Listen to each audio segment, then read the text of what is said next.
Voilà, ça y est, on est de retour. Désolé pour ce petit souci technique, il fallait bien qu'on en ait un le jour le plus important. Alors, bonjour à tous, bienvenue pour ce nouvel épisode de Astronomer at Home, un épisode un petit peu spécial, vous le savez. Et bah c'était bien, merci, oui c'était court mais bien. Vous le savez, donc on se retrouve alors normalement tous les lundis, mais là comme nous sommes pendant la période de vacances, eh bien le planétarium va accélérer un petit peu la cadence et donc nous vous proposons pendant les vacances de Noël de nous retrouver 3 fois par semaine, donc cette semaine, lundi, mardi, mercredi, et la semaine prochaine, lundi, mardi et mercredi aussi. Donc ce sont 6 rendez-vous que l'on aura ces 2 prochaines semaines. Voilà, où on aura l'occasion de parler de plein de choses. À la fin de cette édition, je vous donnerai un petit peu le programme, mais pour l'instant, eh bien nous, on va démarrer. Donc déjà, bonjour Saint-Basile, bonjour Générali, salut Mouche1245, bonjour Scoutella, Olivier TV. Je pense que d'autres nous rejoindront plus tard au cours de ce live. Un live qui est un petit peu exceptionnel, évidemment, vous l'avez vu, on ne commence pas à 18h comme d'habitude, mais à 17h. Et pourquoi? Eh bien là, c'est pas nous, c'est le ciel qui dicte ces conditions.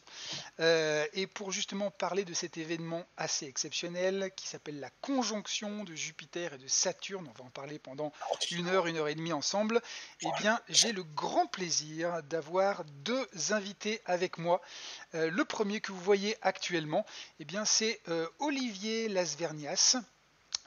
Olivier, qui est président de l'AFA, de l'Association française d'astronomie, qui est lui-même astronome et qui est professeur à l'université de Nanterre. Bonjour Olivier. Bonjour à tous, bonjour Pierre. Et puis, alors là, on fait juste rapidement les présentations. Notre autre invité, eh bien, c'est Patrick Pelletier, qui lui est astronome amateur et qui est curieusement administrateur de l'Association française d'astronomie.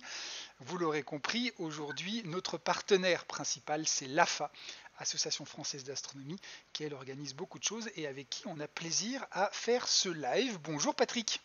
Bonjour à tous, bonjour Pierre. Alors Patrick, justement, toi tu es astronome amateur. Juste une petite question, j'imagine que tu as sorti les instruments pour l'observation de ce soir. Comment Oui, ça se passe de ton côté? Alors toi tu es du côté de l'Allier. c'est ça. Quelle est la météo de ton côté? Elle n'est pas terrible la météo. Je la suis déjà depuis plusieurs jours pour cette soirée.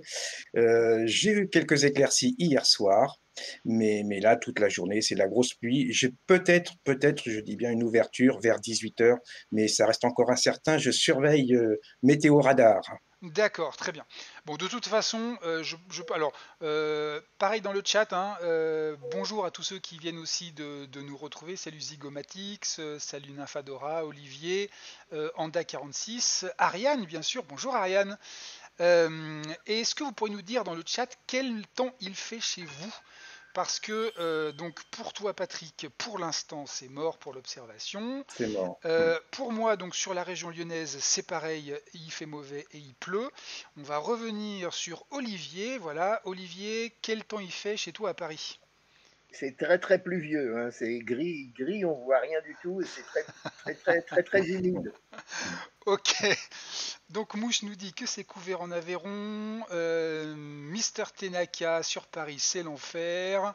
Salut Minus. Minus, c'est mon collègue Adrien qui travaille au planétarium de Vaux-en-Velin aussi avec moi, qui confirme que sur Lyon, ça, il pleut. En Belgique, il pleut aussi. Effectivement, à Toulouse, Ariane nous confirme que c'est pas mieux chez eux.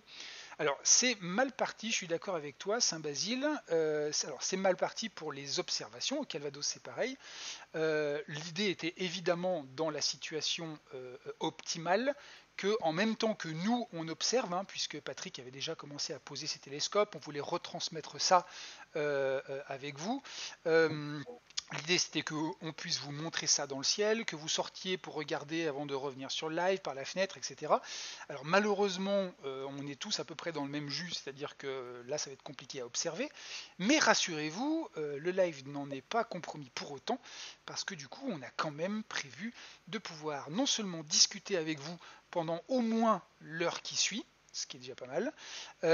Et puis en plus, il se trouve que les observations de cette conjonction, elles ne se font pas que aujourd'hui, puisque les planètes bougent lentement dans le ciel.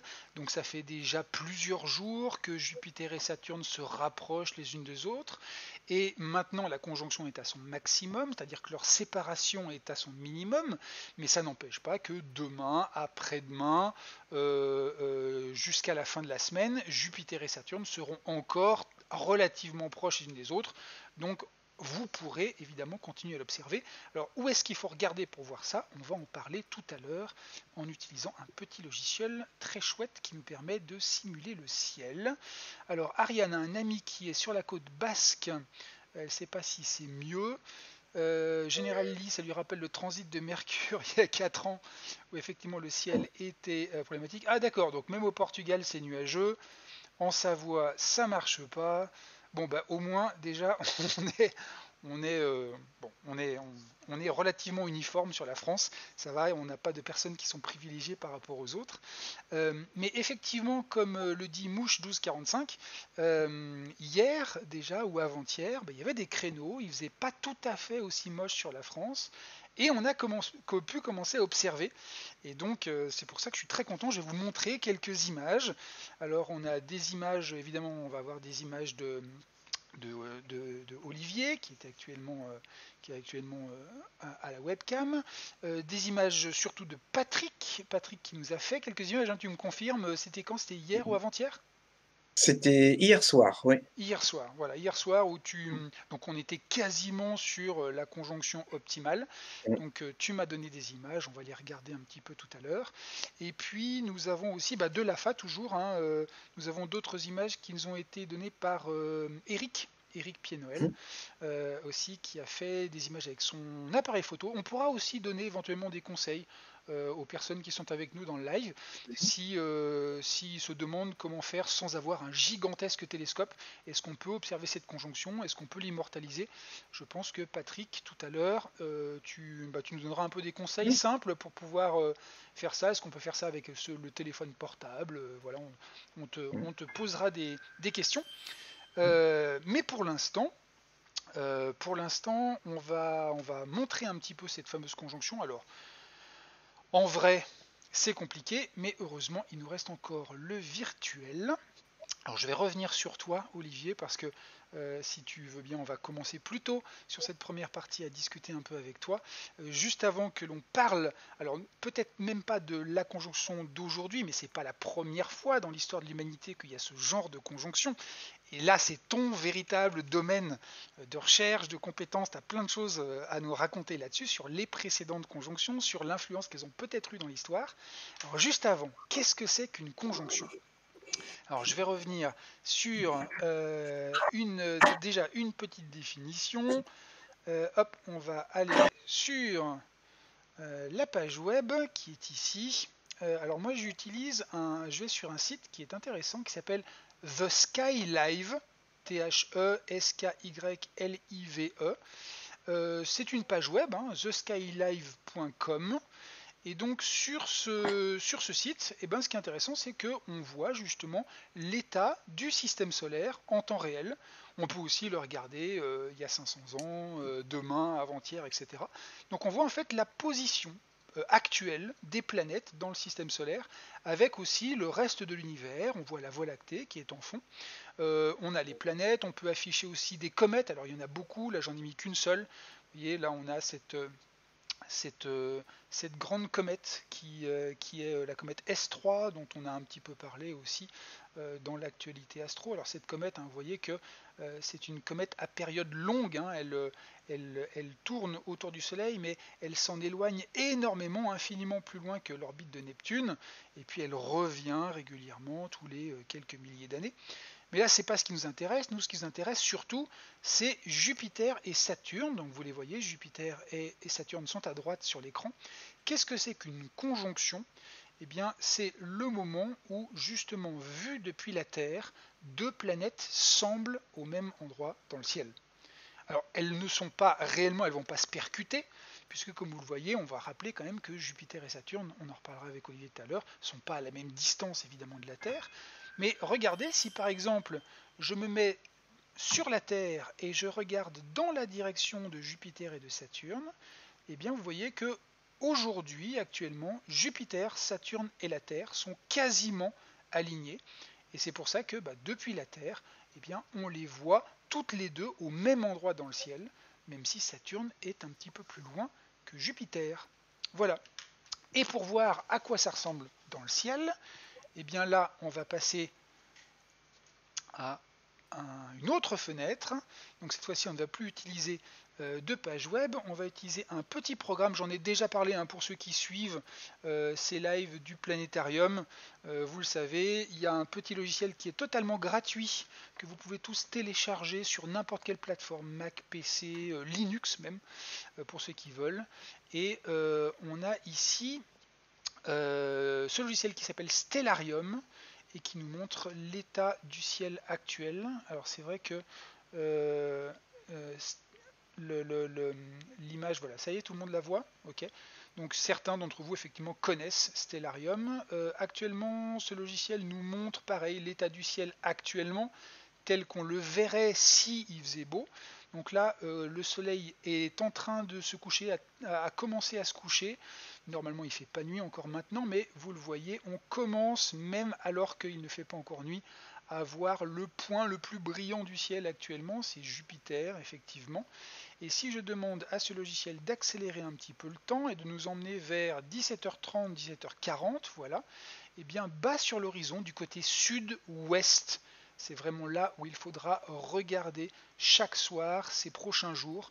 Côté sud-ouest, pas très haut au-dessus de l'horizon, eh bien vous allez voir un gros point lumineux.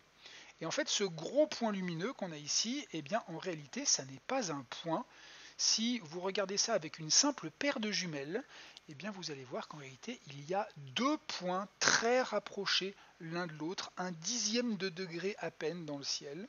Et en réalité, eh bien c'est ça, cette fameuse conjonction.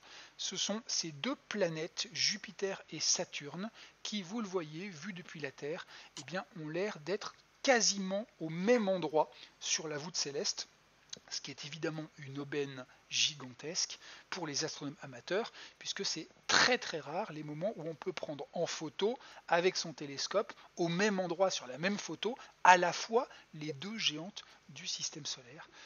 Voilà donc pour la définition de cette conjonction que l'on peut donc simuler avec ce genre de petit logiciel. Alors j'ai suffisamment parlé, il n'y a pas que moi qui vais parler, loin s'en faut d'ailleurs. Donc on va revenir sur notre premier invité, Olivier Lasvernias, de l'Association française d'astronomie, qui est là, qui est de nouveau avec nous.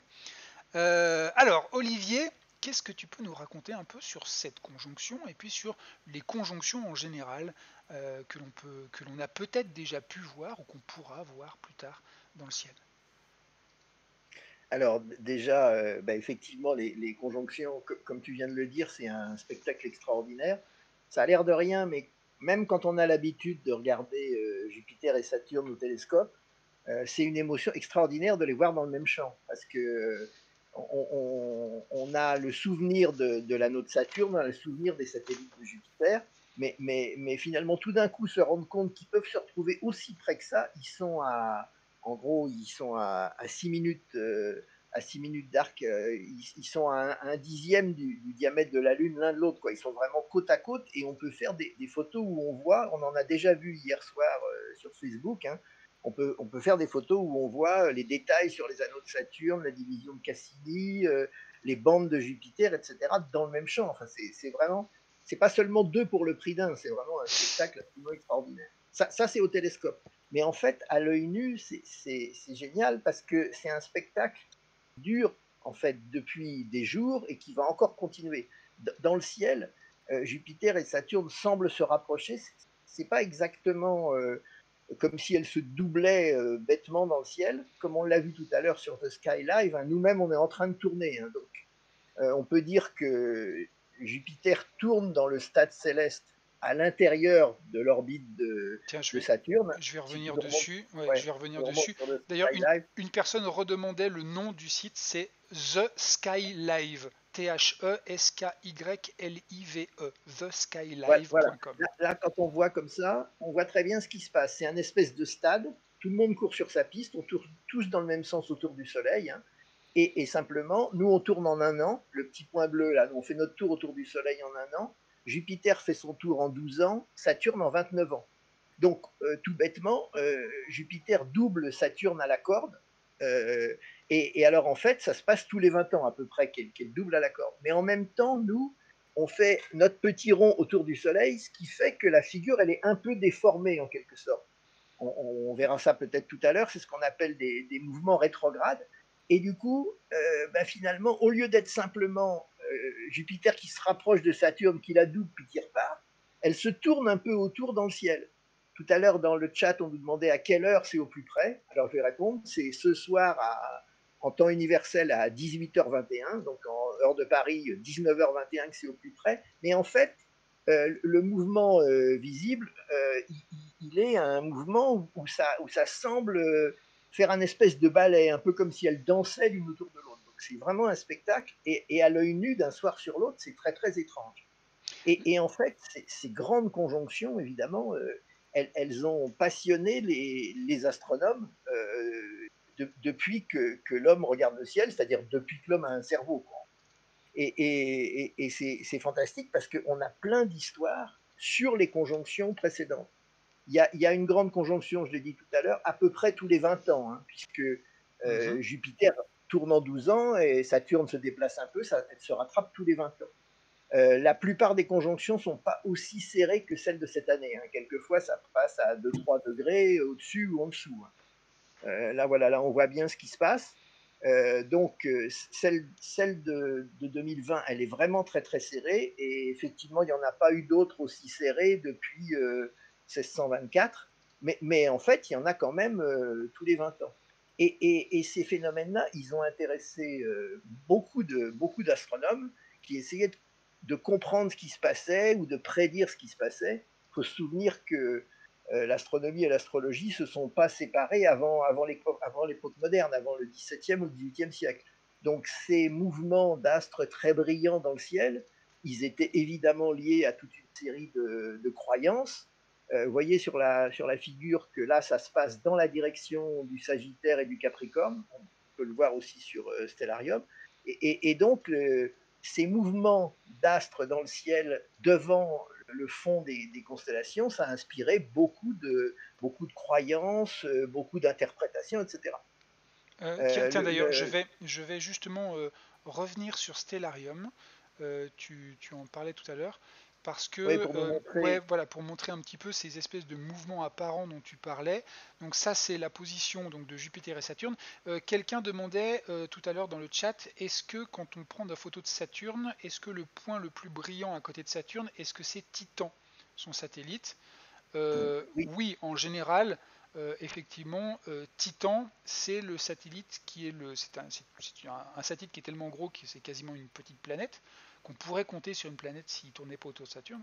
Donc, et en général, tu me confirmes, hein, c'est en général oui, c'est Titan ça. qu'on voit à En côté. fait, en fait, en fait, la différence entre les satellites de Jupiter et de Saturne, c'est que les satellites de Jupiter, ils sont à peu près tous du même éclat. C'est ce que Galilée a vu les lunes de Jupiter. Il en a vu 4 d'un coup. Hein. Mhm. D'ailleurs, celle-là, on est très très bien placé puisque on voit les 4 plus une étoile en plus qui se balade en bas. C'est une étoile qui est derrière. C'est ça, celle qui est Mais en bas, c'est l'étoile HIP 99314 qui pourrait voilà. tromper les gens ce soir. Si on voit des vidéos sur le net, des photos sur le net ces prochains jours, on verra certainement 5 petits points autour de Jupiter, alors que normalement il n'y en a que Voilà. 4. Alors là, au-dessus, on voit les 4 satellites que Galilée a vus, hein, très très bien, Callisto, Ganymède, Io et Europe. Et en revanche, sur Saturne, Saturne a un satellite vraiment brillant, comparable en éclat, de magnitude 7 ou 8, qui est Titan. Et puis les autres sont beaucoup plus faibles. Ça, ils sont marqués quand même, mais ils sont beaucoup plus difficiles à voir. D'accord. Et donc du coup, quand on s'éloigne un petit peu, hop, je vais m'éloigner, voilà, un peu comme ça par exemple. Hop. Donc là, on a la position de Saturne et Jupiter aujourd'hui. Ouais. Mais après, effectivement, on peut regarder où étaient Saturne et Jupiter hier ou avant-hier, etc. Et effectivement, on s'aperçoit que si on le regarde à la même heure dans le ciel, eh bien, on s'aperçoit que c'est pas tout, ces petits points ne sont pas toujours exactement à la même place. Donc là, on remonte dans le temps. Donc c'était hier, avant-hier, il y a 3 jours. Alors attends, je vais me, je vais me centrer sur Jupiter. Voilà. Il y a 3 jours, il y a 4 jours, il y a 5 jours, il y a 6 jours. Donc effectivement, on voit que ces jours précédents, eh bien, Saturne était de plus en plus loin de Jupiter. Et effectivement, en regardant comme ça le ciel régulièrement, eh bien, on voyait que tous les deux étaient déjà pas à la même distance l'un que l'autre, mais du coup, ça veut dire aussi que Jupiter et Saturne semblent se déplacer sur le fond des étoiles, ce qui est d'ailleurs assez curieux, hein, parce que quand on regarde à l'œil nu, on a l'impression que Jupiter et Saturne sont des étoiles très brillantes, et elles se déplacent, hein, elles se déplacent. C'est d'ailleurs l'origine du mot, hein, Olivier. Oui. Planète, ça veut dire astre errant en grec, hein, planétos. Donc on a bien... Oui, oui. Alors, est-ce que tu peux allumer les constellations derrière pour qu'on voit que c'est à la limite Bien évidemment. du Sagittaire et du Capricorne? Alors, on va allumer les constellations qui sont là. Hop. Donc, tout le monde sait que les constellations, c'est des figures, hein, Imaginaire. qui ont été imaginaires et imaginées pour se repérer dans le ciel et aussi qui étaient porteuses de toute une série de croyances. Et les constellations qu'on utilise actuellement sont les constellations, en gros, qui ont été mises en place il y a entre 2500 et 3000 ans en Mésopotamie et puis ensuite repris en Grèce. Et donc là, on voit en bas, c'est le Sagittaire, hein, et ça ressemble à une théière. Si on regarde bien, traditionnellement, on dit que ça ressemble à une théière. Et de l'autre côté, on a le Capricorne. Et ce qui est rigolo, c'est que le phénomène, il se passe vraiment à la frontière des deux constellations. Voilà. Si tu continues un peu dans le temps, continue à avancer un peu dans le temps, c'est parti. Alors là, j'ai enlevé la surface de la Terre, hein, parce qu'elle me gênait. Donc il y avait le sol qui était ici. Donc le sol, hop, je l'ai effacé. Et puis j'ai enlevé l'atmosphère aussi qui me gêne quand il y a du soleil. Comme ça, c'est comme si on était dans l'espace, c'est beaucoup plus facile. Alors, on continue à avancer dans le temps, c'est ça? Oui. Alors, c'est dans l'autre sens. Hop, je continue à avancer dans le temps. Donc là, Jupiter double Saturne. Je continue? Oui, oui, vas-y. Et alors là, on voit qu'ils sont rattrapés par Mercure, par exemple. Ouais, c'est-à-dire que... Mais là, il y aura le Soleil qui sera en face de nos yeux, donc j'imagine que ça, on ne pourra pas l'observer. Alors là, vous voyez que, par exemple, elle s'éloigne beaucoup moins vite que tout à l'heure, par exemple, Jupiter et Saturne. Parce qu'en fait, la Terre est en train de finir son demi-tour autour du Soleil, et donc, c'est comme s'il y avait une petite rétrogradation. Et donc, selon les endroits où la Terre est autour du Soleil, les planètes peuvent faire des boucles. Et il y a des grandes occultations où finalement, il y a plusieurs grandes conjonctions, où dans la même année, il y a plusieurs conjonctions qui se produisent à 3 mois d'intervalle. Parce que la Terre s'est déplacée par rapport au Soleil. Mais là, regarde, Saturne et Jupiter ont quasiment arrêté d'avancer dans le ciel. Donc là, nous sommes le 24 juin 2021. Voilà, on a... Donc à partir du solstice d'été, l'année prochaine, hop, Jupiter et Saturne se mettent à reculer dans le ciel. Voilà. Parce que nous, on a fini notre tour, on a fini un demi-tour autour du Soleil, et maintenant, c'est nous qui les rattrapons sur la piste du milieu, si vous voulez. Et c'est ça que tu disais tout à l'heure en disant que ces mouvements avaient toujours intrigué les hommes, parce que les planètes ne semblent pas avancer avec un mouvement fixe et unique, mais elles semblent avancer, reculer, choisir de temps en temps de changer de sens. C'est pour ça d'ailleurs qu'on leur a donné des noms de dieux, parce que ça avait vraiment l'air volontaire, ce genre de choses bizarres comme mouvement. Voilà, et du coup, c'est ça qui a amené effectivement la grande question de savoir comment ça se fait qu'elle faisait des boucles, et c'est ça qui a amené à la compréhension du modèle héliocentrique. C'est-à-dire que, voilà, c'est ce qu'on voit très bien sur ton image, là on voit vraiment la rétrogradation de Mars par rapport au fond du ciel. Au moment où la Terre double Mars, on a l'impression pendant quelques semaines que Mars recule en arrière dans le ciel. Voilà, et si on avait au fond derrière, par exemple, Saturne, il y a une conjonction Mars-Saturne, on verrait vraiment Mars faire une boucle autour de Saturne.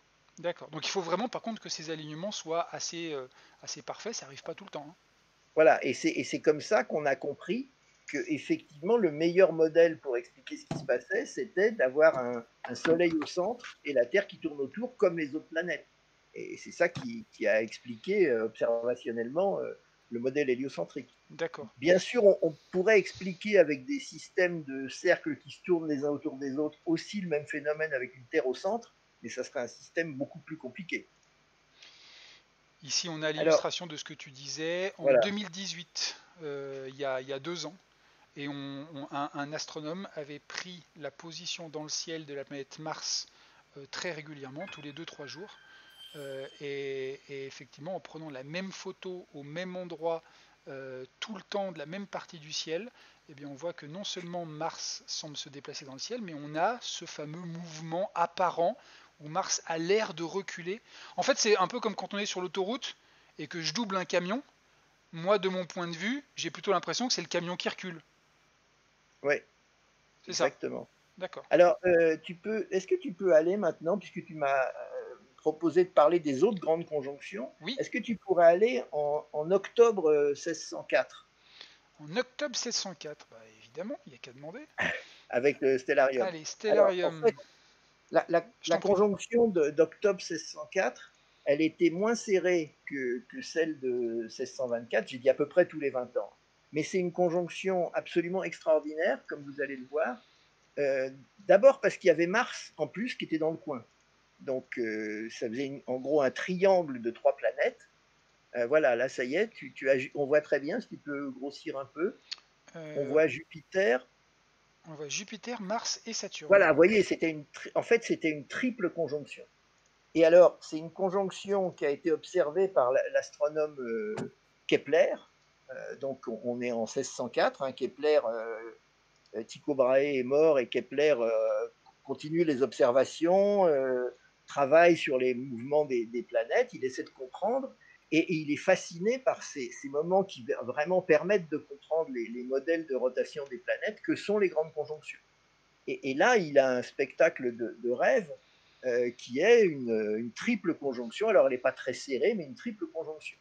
Et il se passe quelque chose d'absolument extraordinaire.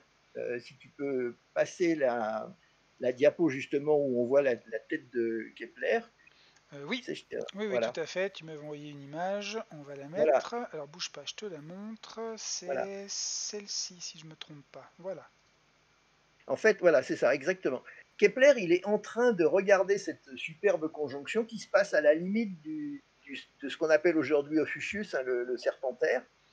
Et Vlatipa, c'est pas lui qui le découvre le premier, Vlatipa qui apprend qu'on a vu une étoile nouvelle apparaître. Et effectivement, début octobre 1604, il y a une nova, à l'époque on appelle ça une nova, maintenant on sait que c'est une supernova, on a vu ses traces.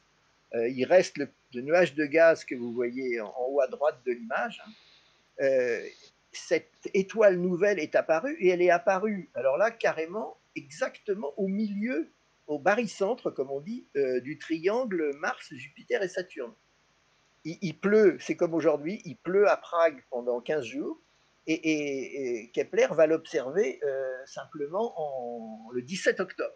Et il va publier un ouvrage qui s'appelle De Stella Nova à propos de l'étoile nouvelle de 1604, dont vous voyez un exemplaire originel là, qui est présenté sur la diapo, et puis une illustration, on voit que la nova, c'est le point qui est marqué N sur le pied du serpentaire, là, qui se bat avec le serpent, et il y a un point N, c'est la nova, et donc On va il essayer de vient, grossir un peu. Voilà, sur le pied du voilà, serpentaire, ici, là, le voilà, on point voit marqué N là, N. voilà. Voilà, exactement au barycentre du triangle. Si tu passes l'autre diapo, tu sais, je t'avais Ouais, donné une diapo plus contemporaine là. oui. Voilà, Hop, celle-ci. voilà, c'est ça. Donc ça, c'est une reconstitution détaillée d'une illustration de Kepler, mais contemporaine, hein.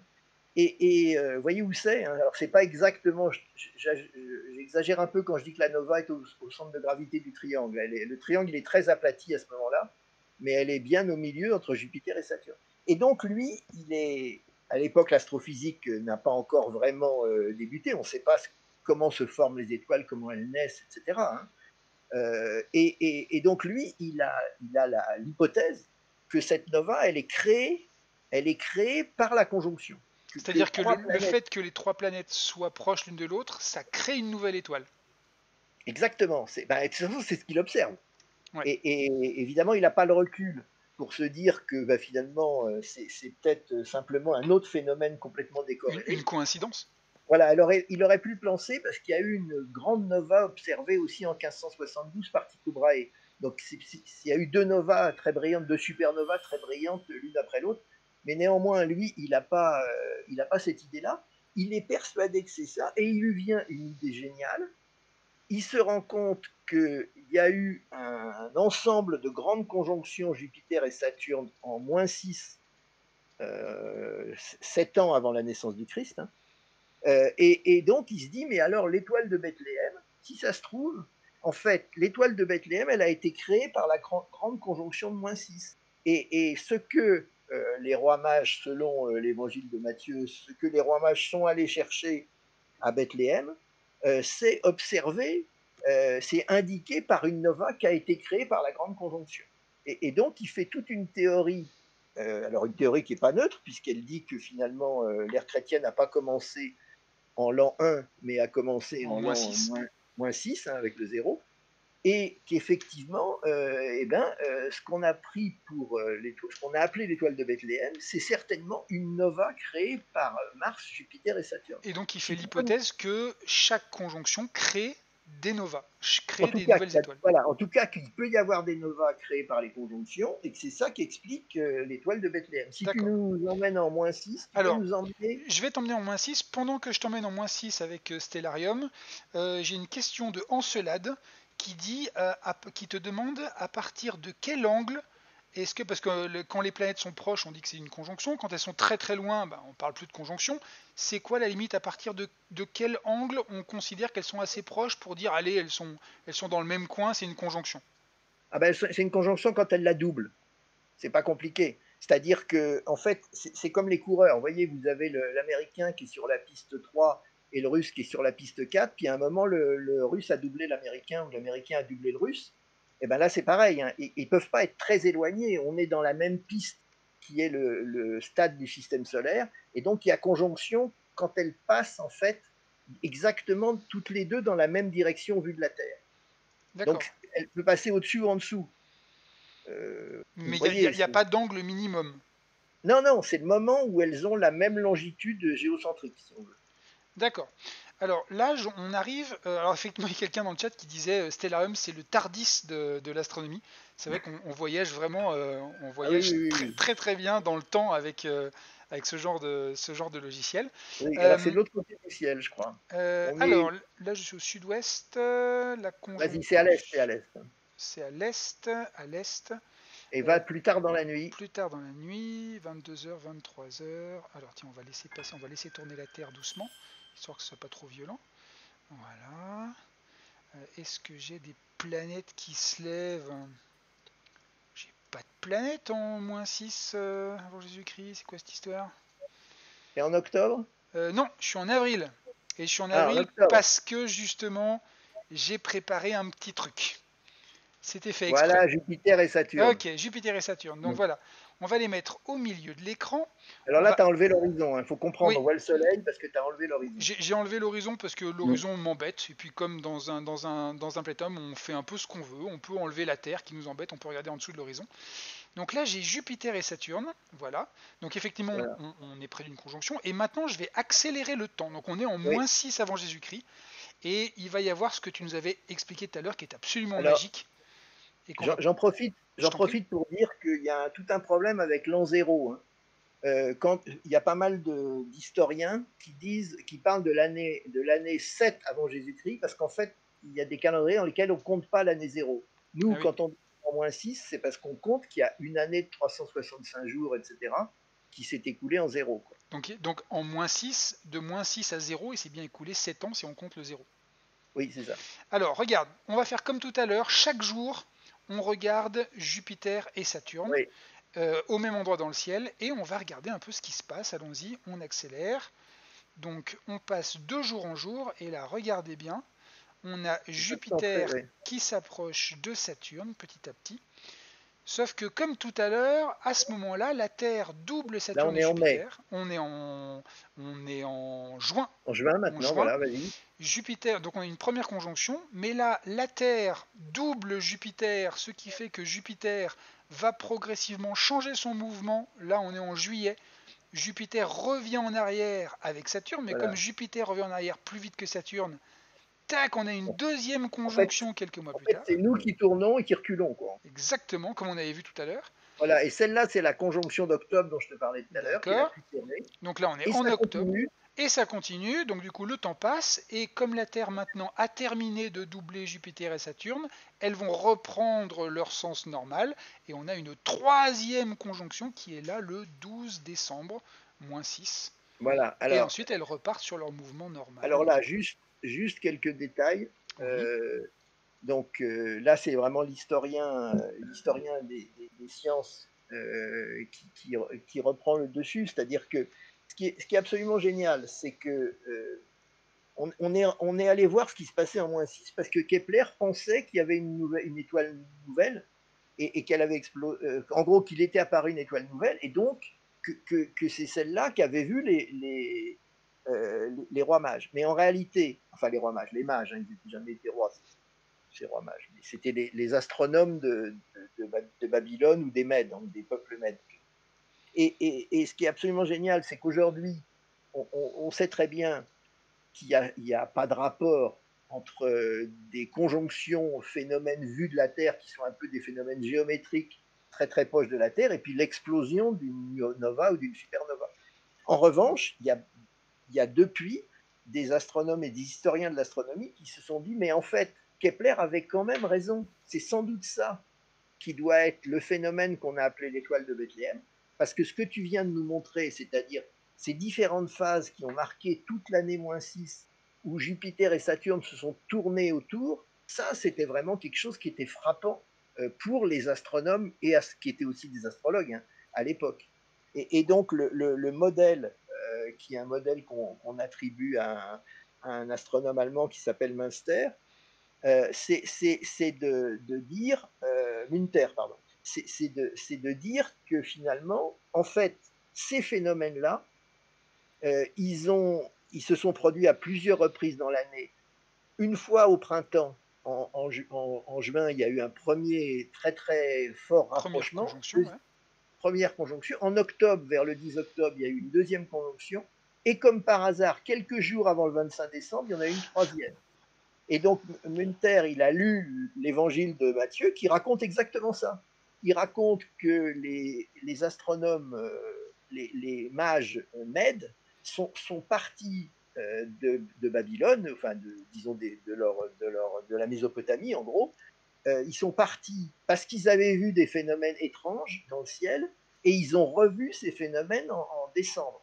Et ils les ont revus en plus ils les ont revus vers l'ouest vers le sud, pardon, qui indiquait la direction de Bethléem quand ils étaient à Jérusalem. Donc, en fait, quand on regarde, c'est toute la théorie de Münter, quand on regarde exactement ce qui s'est passé, on se rend compte que à l'époque, Jupiter, ça a toujours été la planète des rois. Saturne, pour les Mèdes, c'était une planète qui était liée au peuple juif et à la protection des peuples juifs.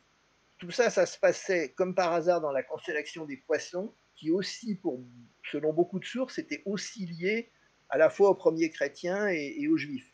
Donc en fait, en l'an -6, pardon, il s'est passé dans le ciel un phénomène qui a impliqué la planète des rois et la planète des juifs, qui se passait dans la constellation du royaume des juifs, qui s'est passé au printemps d'abord comme un espèce de premier signal, qui a été redoublé en octobre comme un second signal, et qui s'est passé en décembre. Et donc, si on se place dans la position de comment des mages, astrologues, Oui, il astronomes était pouvaient difficile de ne pas y interpréter ça, voir des symboles évidents. voilà, il est difficile de ne pas y voir des symboles évidents. Alors, aujourd'hui, c'est tellement, disons, admis par une grande partie des spécialistes de l'astronomie et de l'interprétation des textes, d'ailleurs que le pape Benoît XVI, lui, a annoncé dans un bouquin qu'il a publié en 2012 que effectivement l'ère chrétienne commençait 7 ans plus tôt et qu'il y avait bien un phénomène qui correspondait à quelque chose que les rois mages avaient vu et qui annonçait la naissance de Jésus, mais ça se passe en -6. D'accord. Aujourd'hui, il y a encore quelques historiens qui ont d'autres explications, parce qu'il y a eu, l'année suivante, il y a eu des occultations, il y a eu une occultation pardon, de Jupiter par la Lune. Mais c'est beaucoup plus difficile à expliquer. Là, on a une explication tout à fait intéressante, quoi. D'accord. Olivier, il est 17h52. On a raconté plein de trucs et je commence à avoir dans le chat de plus en plus de questions de personnes qui elles, me disent, qui posent des questions sur on va revenir sur la conjonction de ce soir et sur la manière d'observer. Donc, si tu permets, je te propose qu'on passe à notre deuxième invité. Merci beaucoup, hein. De toute façon, interviens, n'hésite pas, bien sûr, Oui, si oui, oui. jamais, voilà, on va revenir pour continuer à discuter de tout ça tout à l'heure s'il y a encore des questions. Mais là, donc il y avait une personne qui demandait si on peut observer et prendre des photos, donc c'était Observateur 16 qui demandait si on peut prendre des photos des planètes avec un appareil photo numérique au foyer d'un télescope. Et quand lui il le fait, il y a des irisations. Comment on fait pour éviter ces irisations donc comment est-ce qu'on observe, avec quoi on observe, est-ce que c'est toujours parfait comme observation, qu'est-ce qu'on peut voir avec différents instruments. Eh ben on va aller retrouver notre ami Patrick de l'AFA aussi, de l'Association française d'astronomie, qui est astronome amateur. Patrick, tu m'as envoyé des photos de ton matériel, des photos des images que tu as fait il y a quelques jours. Alors, avec quoi est-ce qu'on peut observer une conjonction comme celle de ce soir? Je le rappelle, hein, ce soir, mais ça fait déjà une semaine qu'elles étaient proches. Elles vont encore être proches pendant une semaine. Oui, eh bien, on peut déjà observer à l'œil nu, mais en ce moment, enfin, pour ce soir et demain soir, c'est un petit peu plus difficile parce que l'écart entre les deux planètes est vraiment très très réduit. Donc tout dépend bien entendu de son acuité visuelle, mais on est à 6 minutes d'arc ce soir, avec un peu d'agitation atmosphérique. Vous l'avez bien, vous l'avez deviné, puisqu'on est très très bas sur l'horizon. Et de ce fait, à l'œil nu, c'est un petit peu difficile quand même. On sent de temps en temps, on peut voir les deux points, mais ce n'est pas continu en fait, parce qu'on a de la turbulence. Après, Juste Patrick, tu parlais de 6 minutes. Est-ce qu'on peut juste rappeler rapidement qu'est-ce que c'est que cette histoire? On parle d'angle et on parle de on- minutes et de secondes qui sont des unités de temps.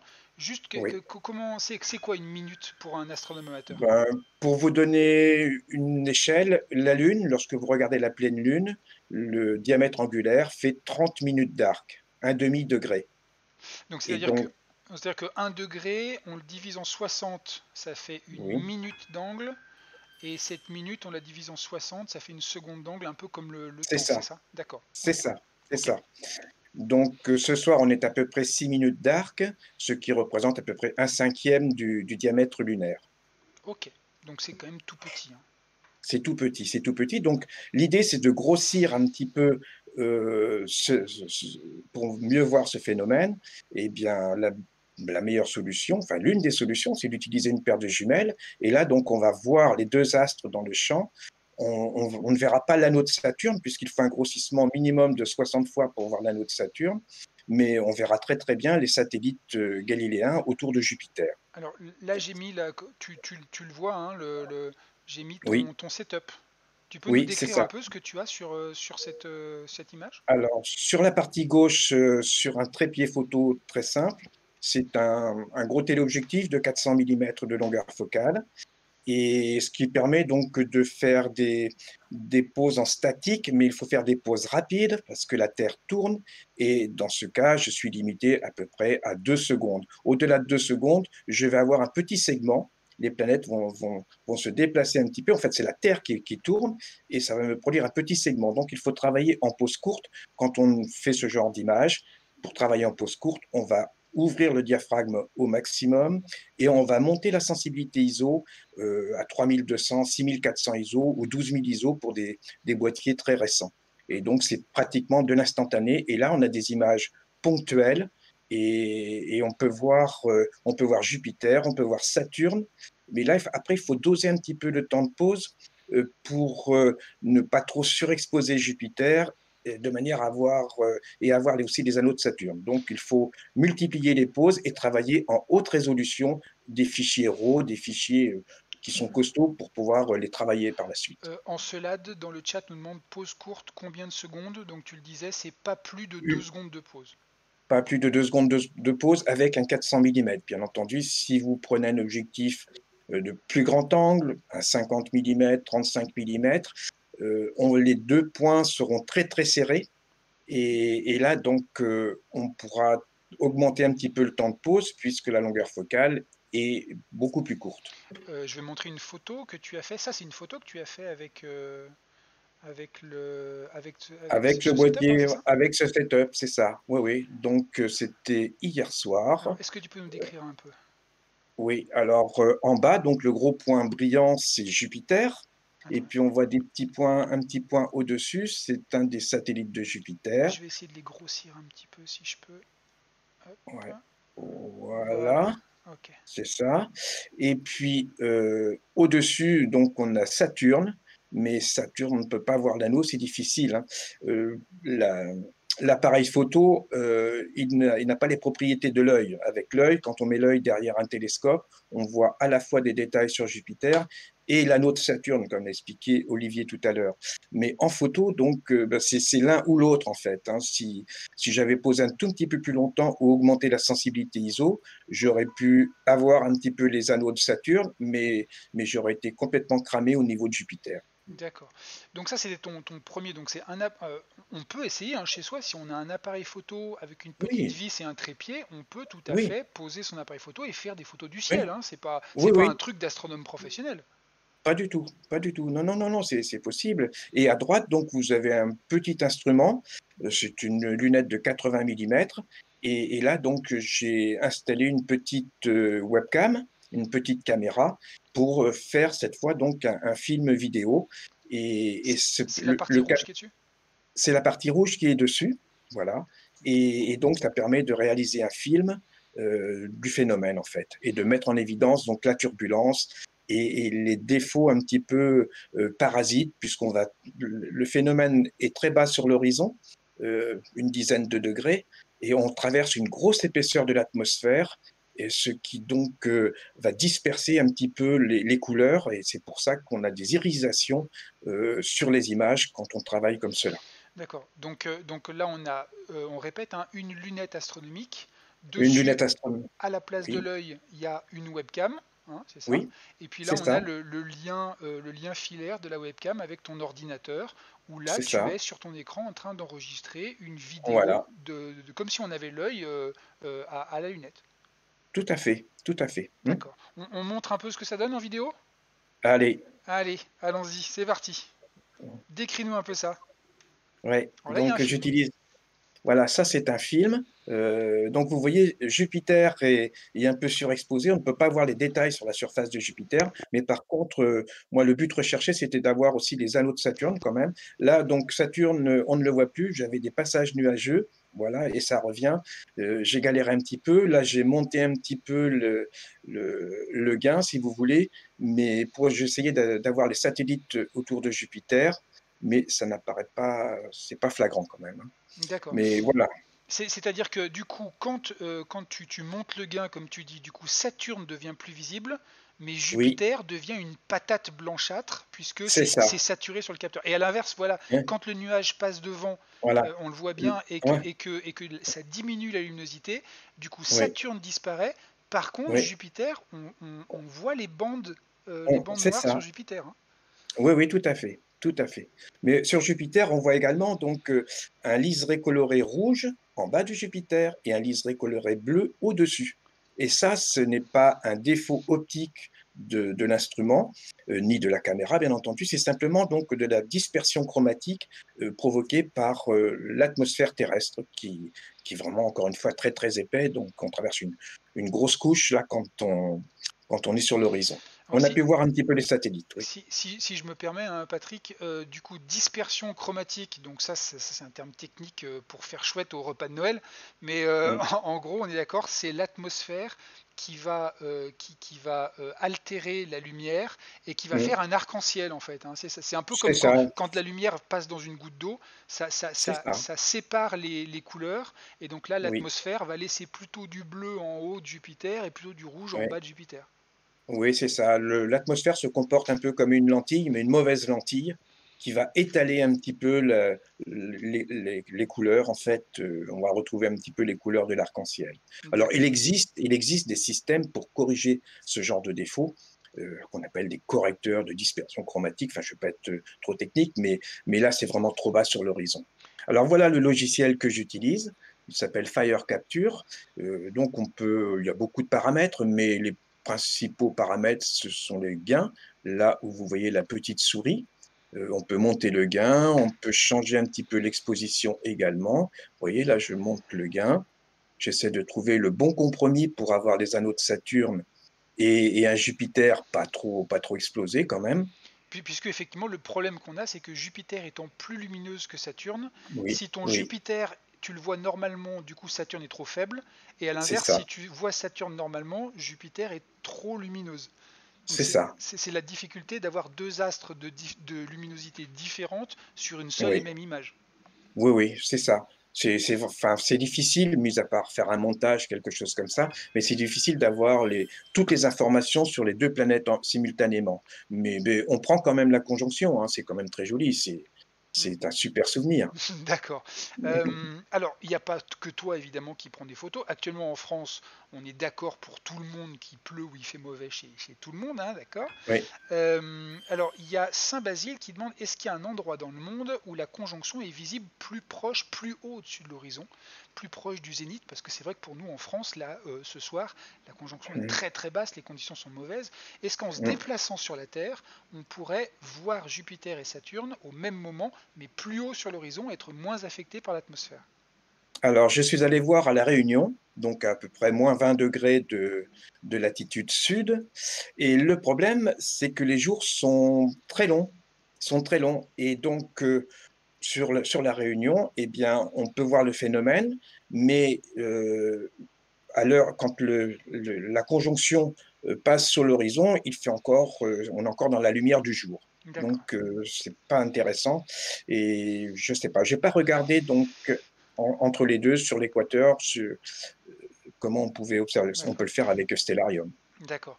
Zygomatix nous demande, donc là on voit qu'avec la caméra c'est compliqué d'avoir Saturne et Jupiter avec la bonne luminosité. Mm. Et Zygomatix nous demande par contre avec l'œil dans un télescope, il n'y a pas de souci.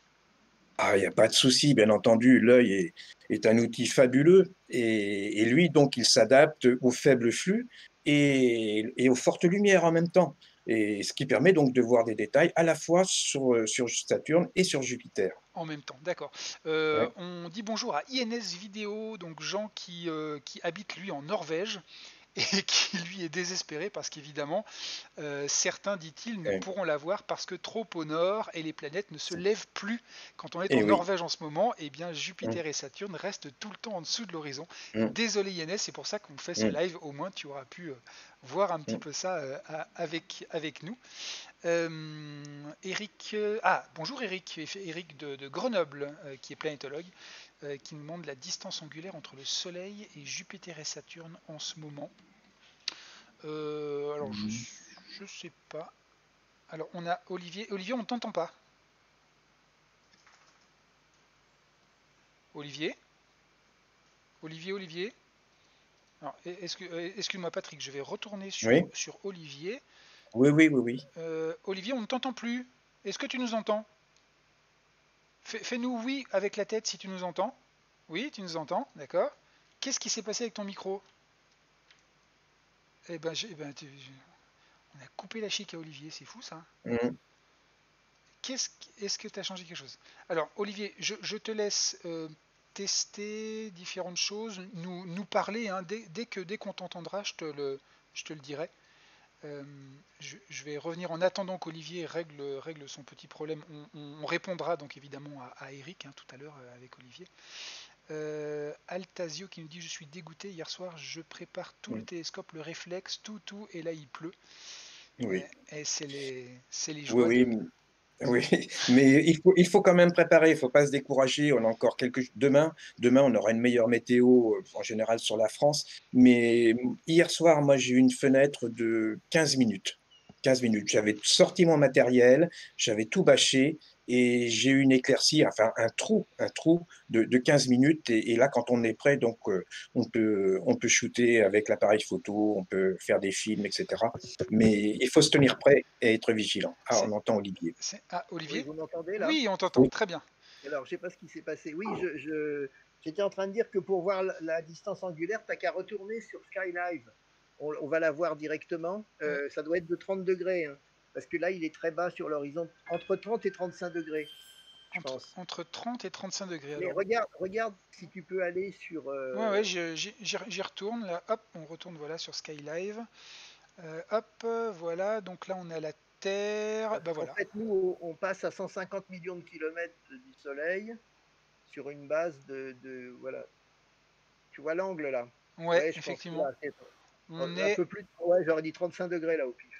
Mm. on est voilà, entre Jupiter, la Terre et le Soleil. On a un petit 30 degrés. Ouais. D'ailleurs, Ouais. avec Stellarium, on pourrait trouver le chiffre exact. Mm. Mais c'est vrai que Mm. justement, Jupiter n'est pas très loin du Soleil.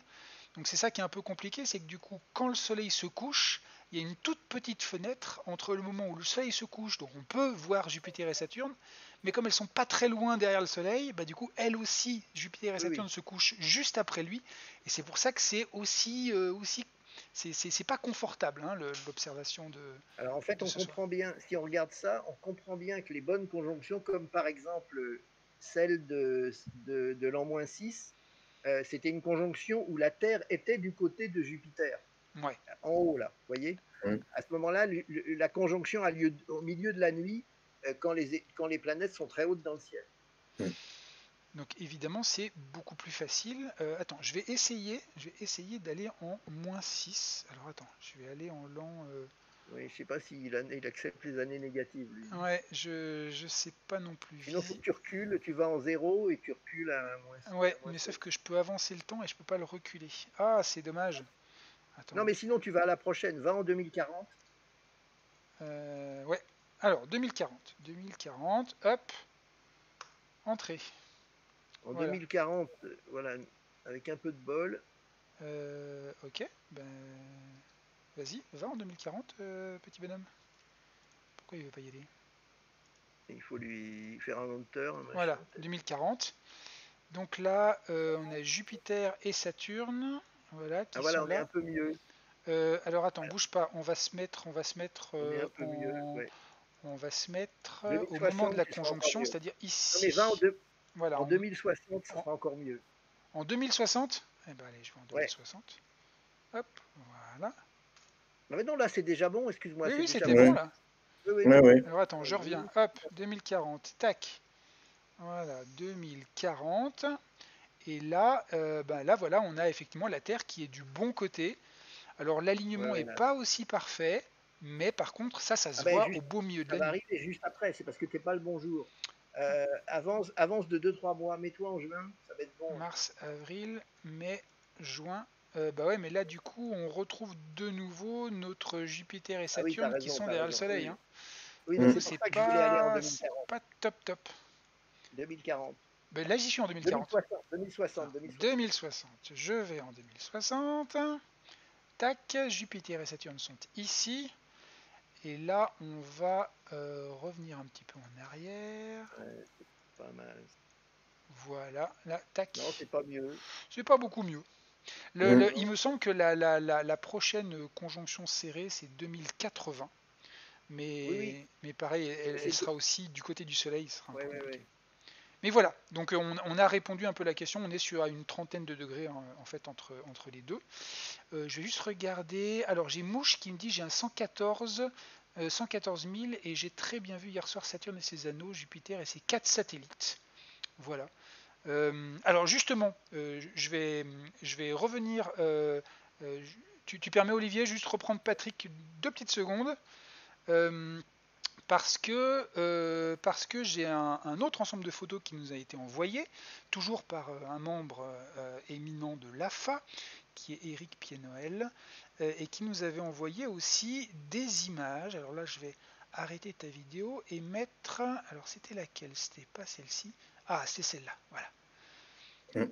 Donc là, là, il a pris le 17. Le 17, donc c'était il y a quand même quelques temps, hein. Le 17, c'était jeudi dernier. Et donc jeudi dernier, Jupiter et Saturne n'étaient pas aussi proches l'une de l'autre qu'aujourd'hui. Par contre, on a une très jolie photo avec à la fois le croissant de Lune et à droite Jupiter et Saturne qu'on grossit un peu. On voit les satellites de Jupiter qui sont en bas à droite de Jupiter, qui sont autour d'elle. Et puis la forme légèrement allongée de Saturne qu'il a pris là encore en photo, hein. Mm. Oui, oui, c'est une super photo, j'aime beaucoup. Elle est très riche, il y a beaucoup de choses à dire dessus. Et en plus, elle est faite en région parisienne. Donc, quel que soit votre site d'observation, on peut faire quelque chose, on peut mémoriser ce super souvenir. Et la Lune avec la lumière cendrée, c'est la partie grisâtre que l'on voit. C'est également bien dosé. Enfin, le temps de pause est bien réalisé, c'est super. Alors justement pour les conjonctions futures, j'ai deux réactions. J'ai à la fois JP Deschamps qui demande en 2040 quelle sera la météo, Il pour fera savoir beau. si ce Il sera fera bon. beau. Il fera beau. Ah, Olivier nous dit qu'il fera beau, donc c'est bon. Et puis Eric qui nous dit qu'en 2080, il y sera pour jeter un petit coup d'œil, Et il y a effectivement. 2060 entre les deux, hein, Et faut entre pas les deux, rater. il y a 2060, hein, tout à fait, tu as Mm. raison. Est-ce que tu voulais rajouter quelques éléments, Patrick, sur les conditions d'observation, sur les conseils qu'on pourrait donner? J'avais vu une question tout à l'heure, je l'ai pas récupéré à ce moment-là, qui demandait est-ce qu'on peut utiliser son téléphone portable pour Ah, prendre des photos de la conjonction? alors, téléphone portable, je dirais non. Pourquoi? Parce que il va se mettre en mode nuit, probablement. Et bien entendu, si on tient le téléphone portable, si on fait la photo, il va y avoir un temps de pause peut-être de 3, 5 secondes. Et obligatoirement, donc, il va y avoir un bouger. On va avoir des petites traînées blanches sur l'image. La solution serait peut-être de faire un test en immobilisant donc le portable, on le pose quelque part, on ne bouge pas, on essaie de faire une photo dans ces conditions-là. Bien entendu, on met le flash sur off.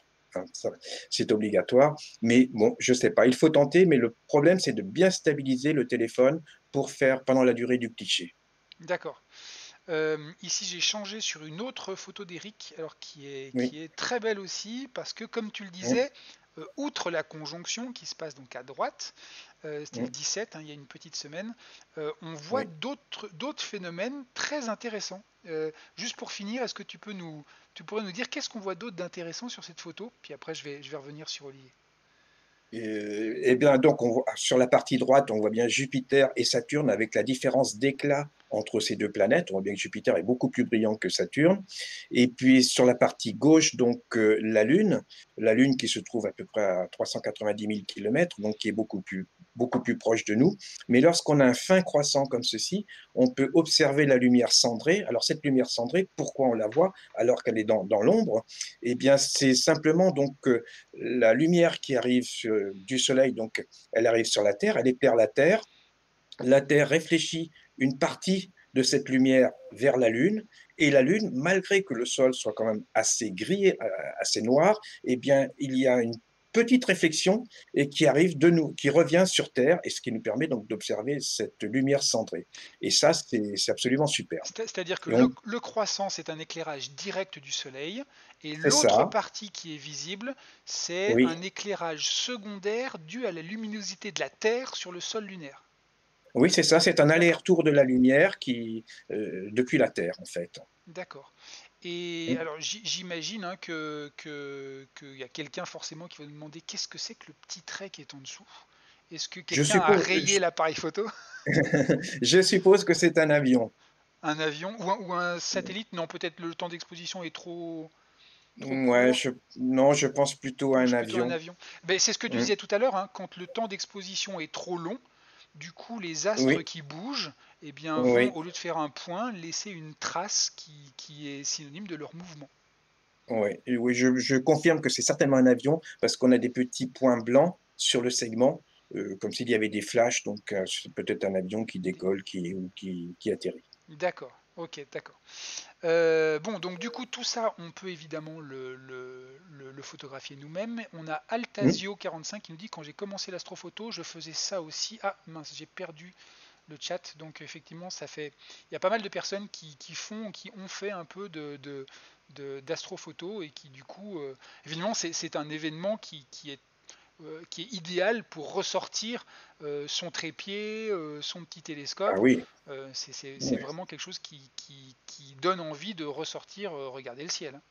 Oui, oui, absolument. Il faut rester vigilant ces prochaines soirées, parce que assurément, vous allez avoir une petite ouverture, qui va vous permettre de faire quelques images, bien entendu. D'accord, ok. Ah oui, Anslade qui nous avait posé une question tout à l'heure, qui nous disait: est-ce qu'il est, tout à l'heure tu disais qu'on a l'atmosphère de la Terre qui rend les objets troubles et flous. Oui. Et Encelade, évidemment, a déjà entendu parler sur les grands télescopes géants de ces Mmh. systèmes très modernes qui permettent de modifier en temps réel très légèrement la forme des miroirs des télescopes pour compenser le mouvement de l'atmosphère en temps réel. Est-ce que ces Mmh. dispositifs d'optique adaptative sont disponibles pour l'astronomie amateur, ou est-ce que ça reste encore du matériel de télescope professionnel? Non, non, ce matériel existe pour, l'astronomie d'amateur, notamment on les utilise sur des ce qu'on appelle des caméras. Donc, on place ce système d'optique adaptative en amont de la caméra et donc ça permet de stabiliser l'image. C'est assez spectaculaire, hein. Si vous avez un point lumineux d'une étoile qui se promène sur, une centaine de pixels sur la caméra, eh bien, le fait de mettre, une optique adaptative en amont de la caméra, vous stabilisez à quelques pixels simplement. Donc c'est vraiment intéressant. Ça Dans existe, mais c'est peut-être pas à la portée oh, de l'astronome amateur débutant.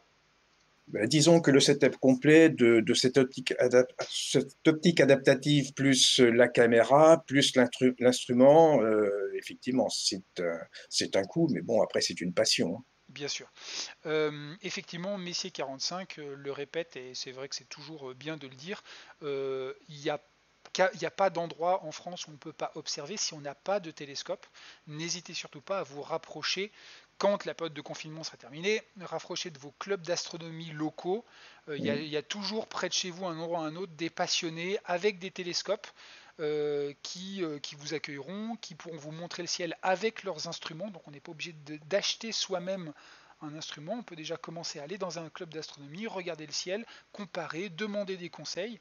Et d'ailleurs, si je me souviens bien, l'AFA, l'Association française d'astronomie, dont vous faites partie, Olivier et toi, recense aussi ces clubs d'astronomie. On peut retrouver sur votre site ce genre Mmh. d'informations, ce qui fait que tout le monde peut, même sans instrument, observer le ciel.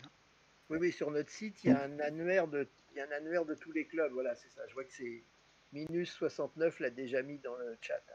D'accord. Mmh. Voilà, il y a un annuaire, une carte et une Google Maps des clubs et des événements d'ailleurs. D'accord, ok. Olivier, est-ce que tu voulais rajouter quelque chose par rapport à ce qu'on disait tout à l'heure? Là, on a moins de questions sur le chat. Après, en soi, des yeux ou des jumelles peuvent suffire pour la conjonction. C'est vrai, c'est Ah vrai. oui, oui, bien sûr. Mmh. Avec une Oui. simple paire de jumelles, ça marche très bien. Oui, oui. Oui, oui, tout à fait. Oui, oui. Euh, ouais, du coup, est-ce que tu voulais revenir sur ces fameuses conjonctions célèbres, ou est-ce que là, on a à peu près, euh, on a dit à peu près ce que tu voulais, ce que vous voulez dire. Je t'ai pas Ah, trop moi, coupé, hein, c'est ça? non, non, non, je pense on a dit ce qu'on avait prévu de dire. Après, s'il y a s'il y a des questions ou des compléments, on peut répondre aux questions.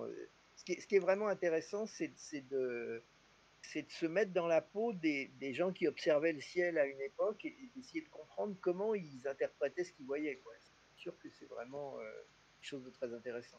D'accord. Je regardais juste là l'heure. C'est vrai qu'on a encore un petit peu de temps, hein. On avait prévu de faire ça de 17h à 18h30. On a encore une vingtaine de minutes. Du coup, si vous avez des questions dans le chat, ou peut-être certaines que j'ai malheureusement pas vu passer, c'est possible, ou d'autres, donc maintenant vous savez un petit peu, voilà, vous connaissez le sujet, vous connaissez un peu nos deux intervenants. Si vous avez quelques questions, n'hésitez pas, là on peut se prendre un petit moment pour discuter un petit peu entre nous. Ah, on a Altasio45 qui demande, du coup, demain soir, est-ce que la conjonction sera toujours maximale? En fait, la conjonction, elle est encore visible.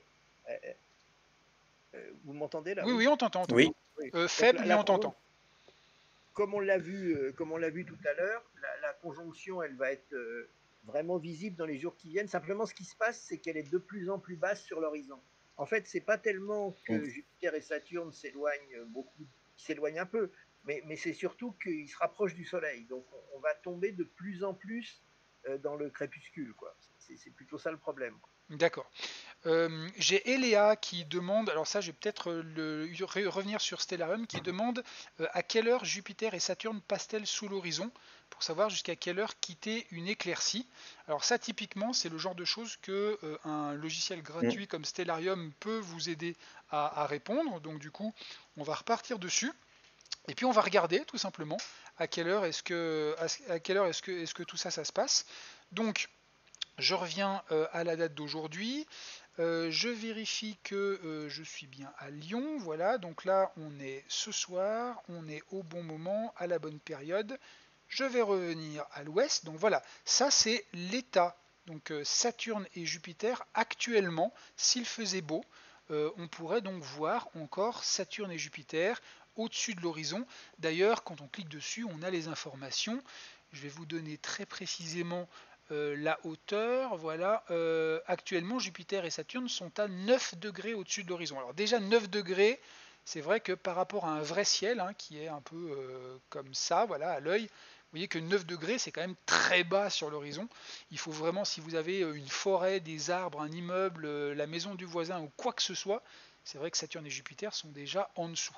Par contre, si vous avez un horizon très dégagé, eh bien, on peut encore les voir. Ou si vous êtes en hauteur, sur une colline, sur une montagne, à Lyon, pour les personnes qui sont sur la basilique de Fourvière, par exemple, donc on peut trouver des conditions qui sont bonnes. Puis maintenant, je vais accélérer le temps. Et puis, je vais regarder à quelle heure est-ce que la hauteur atteint 0 degré. Hop, et bien, voilà, on est ici 0 degré à 19h15. Voilà. Donc globalement, tu as de 17h30 à 19h15 pour Oui. essayer de trouver. Alors, simplement, oui, déjà quand tu es à 5 degrés sous l'horizon, tu vois quasiment plus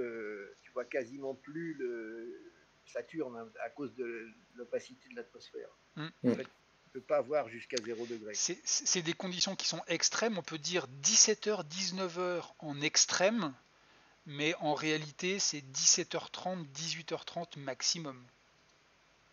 Hein, on est d'accord là-dessus. oui, oui, oui, c'est ça, c'est ça. Est-ce que Stellarium peut donner les numéros du loto de samedi soir? Mm. Alors, si c'était possible, tu penses bien que je te le dirai pas. Donc, quoi qu'il en soit, la réponse sera non. Voilà. Le Stellina ou le Vescope présente-t-il un intérêt pour observer cette conjonction? Qu'est-ce que c'est ça? Oui. Ce sont des nouveaux instruments Ah oui, qui sont euh, automatiques. qui sont automatiques, voilà, qui empilent les poses pour photographier le ciel profond. La première utilisation, c'est quand même le ciel profond. Après, c'est assez court en longueur focale. Je ne vois, à mon avis, l'instrument n'est pas adapté pour faire des surfaces planétaires. Le but, c'est de cumuler, donc de récupérer du faible flux, de l'amplifier et d'additionner toutes des images les unes sur les autres. D'accord. Donc du coup, a priori, tu dirais plutôt non, hein, c'est ça? Non, non, oui, je dirais plutôt non. Tu dirais plutôt non. D'accord, ok. Alors évidemment, il y a des personnes qui se plaignent du temps, évidemment, bien sûr. Je regarde juste un petit peu si j'aurais loupé d'autres questions. On a des personnes qui voudraient aller voir les clubs astro, mais qui vont attendre que le confinement soit terminé, évidemment. Euh, Est-ce qu'il y a d'autres grandes conjonctions d'autres planètes du système solaire? C'est Bah, Nina Stella qui nous demande ça. oui, oui, bien sûr. En fait, là encore, si tu nous remets sur The Sky Live, Alors, tu, hop, on va voir qu'effectivement, il y a des conjonctions. Ben, j'ai montré tout à l'heure ce qui se passait en 1604 avec une triple conjonction avec Mars. Donc, il y a des conjonctions entre Jupiter et Mars, entre Jupiter et Saturne. Il y a des conjonctions avec Vénus aussi, hein. Mm.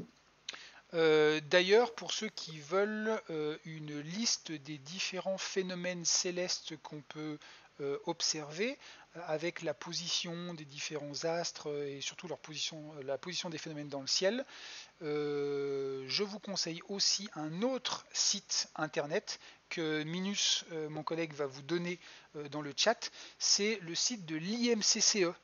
C'est le site de l'Institut de mécanique céleste, sur lequel sont listées les éclipses de soleil, les éclipses de lune, les conjonctions, les rapprochements, les transits des planètes devant la surface du soleil, les occultations au moment où la lune cache certaines planètes qui passent pile poil derrière. Donc tout ce genre de phénomènes, vous pouvez aussi les trouver sur le site de l'IMCCE, Institut de mécanique céleste français, que vous pourrez retrouver. Voilà, merci, wimcce.fr. Je crois qu'il me semble qu'ils avaient changé de site récemment, mais voilà. Donc n'hésitez surtout pas si vous avez, si vous voulez Oui, puis il lister y a les prochains phénomènes. il y a beaucoup de planétariums, beaucoup de chaînes dédiées qui font les éphémérides du mois, hein. Donc vous pouvez écouter ça. Il y a plusieurs éditeurs qui font des guides du ciel, etc. Donc il y a pas mal d'outils pour pour prévoir les observations. Ouais, tout à fait, effectivement. Euh, Alasio dit qu'il n'a pas beaucoup de chance parce que dès qu'il y a une éclipse, une conjonction, il pleut. C'est vrai qu'en ce moment, on n'est pas beaucoup favorisé par les phénomènes. Non, Euh, on a été favorisé en mars-avril, hein, le début du confinement. Il Mm. faisait super beau, il y avait la comète Neowise, il y avait Mercure, il y avait justement une conjonction Mercure-Vénus superbe à voir. Donc on a été favorisé au début du printemps. Alors, on ne peut pas tout avoir. on peut pas tout avoir, effectivement. Une question cette fois-ci pour Patrick. Oui. Patrick, j'ai Zygomatix qui te demande pour observer les anneaux de Saturne ou voir les bandes de Jupiter, il faut quel type d'instrument, quelles caractéristiques techniques minimales pour une Mhm. observation proche des villes? Alors, pour discerner les anneaux de Saturne, de la planète, il faut un grossissement minimum de 60 fois. 60 fois, c'est un grossissement que l'on obtient avec des instruments d'initiation, c'est-à-dire une petite lunette de 60 mm que l'on peut trouver à 150 euros, eh bien, convient parfaitement pour voir les satellites autour de Jupiter, pour voir les anneaux de Saturne, des amas globulaires et bien d'autres choses encore. D'accord. Donc c'est accessible à un instrument amateur. Oui, c'est ça. D'accord. J'ai Tebiche qui demande existe-t-il un intérêt pour la recherche scientifique quant à l'observation de ces conjonctions, ou est-ce que c'est plus esthétique ou c'est plus des choses pour les astronomes amateurs? Voilà. Existe-t-il des équipes qui travaillent sur ces observations ou est-ce que c'est plutôt de l'observation amateur? Ben, effectivement, c'est plutôt des observations pour le plaisir. Ça permet de vérifier les calculs de la mécanique céleste, hein, aujourd'hui. Mais effectivement, ça n'a pas un intérêt scientifique. Finalement, c'est un point de vue vu de la Terre qui ne présente pas d'intérêt de recherche particulier, quoi, clairement. D'accord. On a Daniel 37 de 70 qui met un lien pour revoir en différé la conjonction présentée en live hier soir par la Société astronomique de Touraine. Oui. Voilà. INS, effectivement, allez, vas-y, mets-nous le lien aussi. Donc INS a une chaîne vidéo sur laquelle tous les mois, il donne les éphémérides et les phénomènes à observer pour les mois prochains. Donc n'hésitez pas à suivre INS Vidéo sur Twitter, éventuellement à regarder sa chaîne. C'est un des exemples de personnes qui effectivement font ces éphémérides et les donnent Mais je assez, suis pas assez d'accord. régulièrement. Quand INS Vidéo dit qu'on on voyait rien au printemps, c'est pas tout à fait vrai. Mhm. On faisait quand même de belles. Moi, j'ai fait des photos depuis Paris de Mercure, Vénus, la comète, C'est vrai. etc. Non, Ouais. non, c'est vrai que c'était un peu lumineux. Le ciel était un peu lumineux, mais on a quand même vu des trucs. Faut pas... Alors, faut pas démoraliser complètement. alors après, il faut se rappeler qu'INS, lui, il est en Norvège. Donc D'accord. effectivement, avec le jour Oui, oui. norvégien qui dure quasiment 20 heures sur 24, effectivement, lui a certainement dû avoir des difficultés que nous, en France métropolitaine, on n'a pas forcément eu. Oui. D'ailleurs, est-ce qu'il... Et Oui, dis-moi. pardon, oui, je dis Eric 38 a raison. Il parle des occultations d'étoiles. Alors oui, là, il y a de l'intérêt scientifique intéressant quand il y a vraiment des occultations, et en particulier quand des objets du système solaire passent devant des étoiles, par exemple. Donc il y a beaucoup Est-ce que de tu peux nous rappeler un peu ce que c'est que cette technique d'occultation-là? Ben, une occultation, c'est quand un astre au premier plan cache une étoile derrière. Ça arrive assez souvent, hein. La Lune peut passer devant des étoiles, elles disparaissent, et les planètes elles-mêmes peuvent passer devant des étoiles. Les astéroïdes, qui sont des petites planètes, peuvent aussi passer devant des étoiles.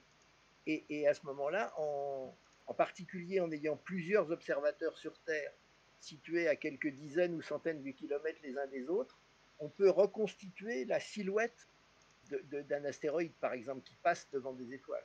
Et donc, on peut repérer en quelque sorte réellement la forme d'un astéroïde. Et il y a eu de nombreuses, de nombreuses observations concertées, amateurs professionnels, pour observer, déterminer des formes d'astéroïdes en observant la façon dont les étoiles derrière sont occultées.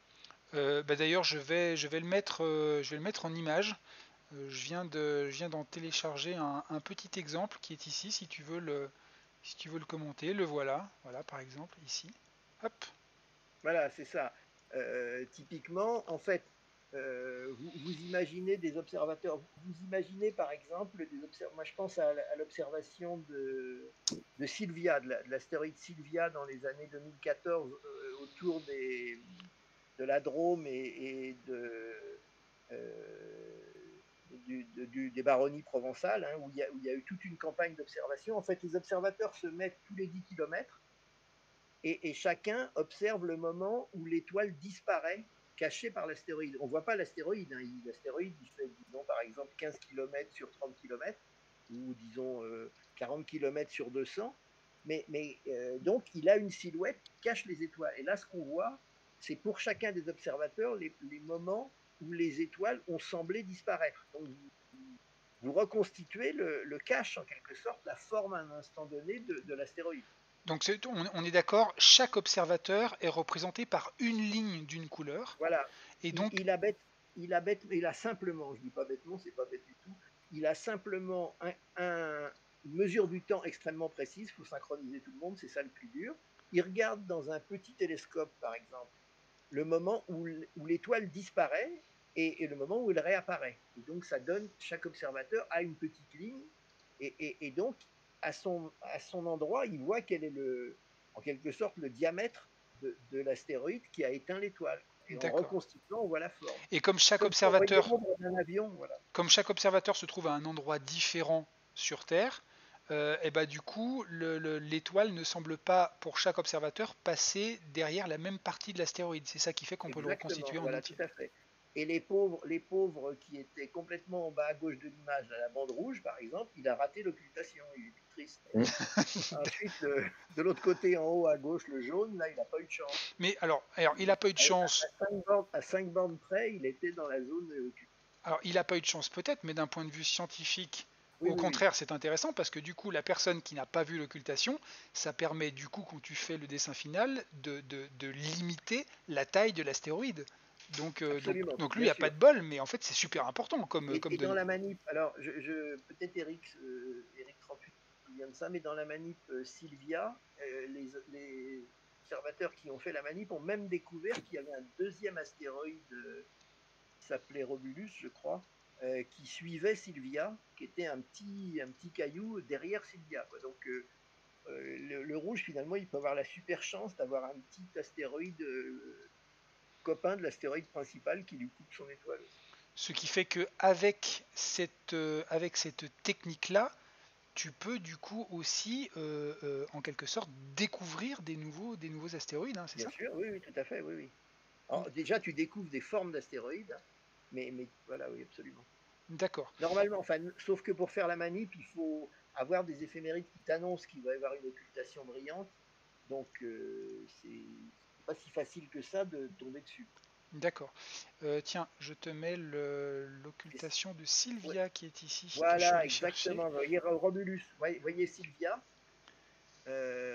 Donc, c'est nos camarades de l'Observatoire des baronnies provençales, je crois, qui avaient coordonné la manip côté amateur. Et donc, vous voyez, ils se sont placés sur à peu près 400 km, quelqu'un tous les 10 km sur 400. Ils ont obtenu l'ombre de Sylvia. Et de l'autre côté, derrière, ils suivaient Romulus.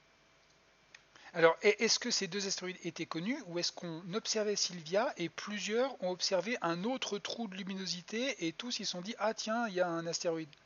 Alors, écoute, je me souviens pas, peut-être que quelqu'un, sans Eric 38 ou quelqu'un d'autre, se souvient de la manip. Moi, je me souviens effectivement d'avoir vu les résultats et d'avoir été sidéré. Je me souviens pas si on avait prédit l'observation de Romulus. D'accord. Je m'en souviens pas. Faut Euh, vérifier dans les.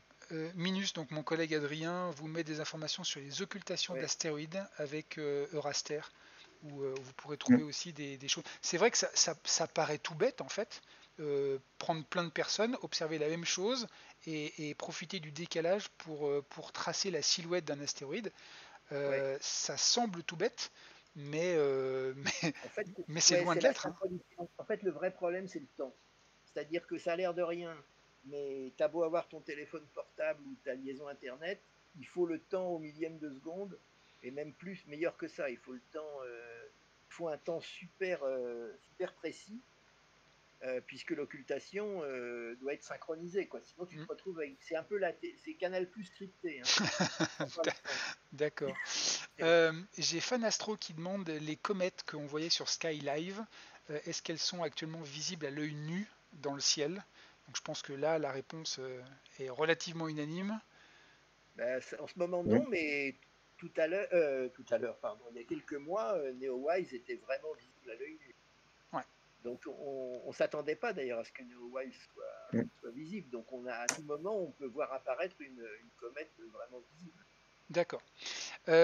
Alors je vais revenir un tout petit peu, hein, j'essaye d'égaliser un peu les temps de parole, Vas-y, vas-y. on se croirait dans une campagne présidentielle. Euh, Non, mais il je, n'y a pas de problème. je reviens un petit peu sur Patrick parce que j'ai deux questions pour toi. J'ai Oui. Altasio45 qui demande si une monture peut porter 9 kg et que tout notre matériel pèse 9 kg 2. Est-ce que ça peut quand même se tenter ou est-ce qu'il faut une autre monture? Oui, bien sûr, il faut le tenter. Après, c'est une question de stabilité du trépied, tout dépend un petit peu du type de monture. Mais oui, oui, bien sûr, il faut le tenter.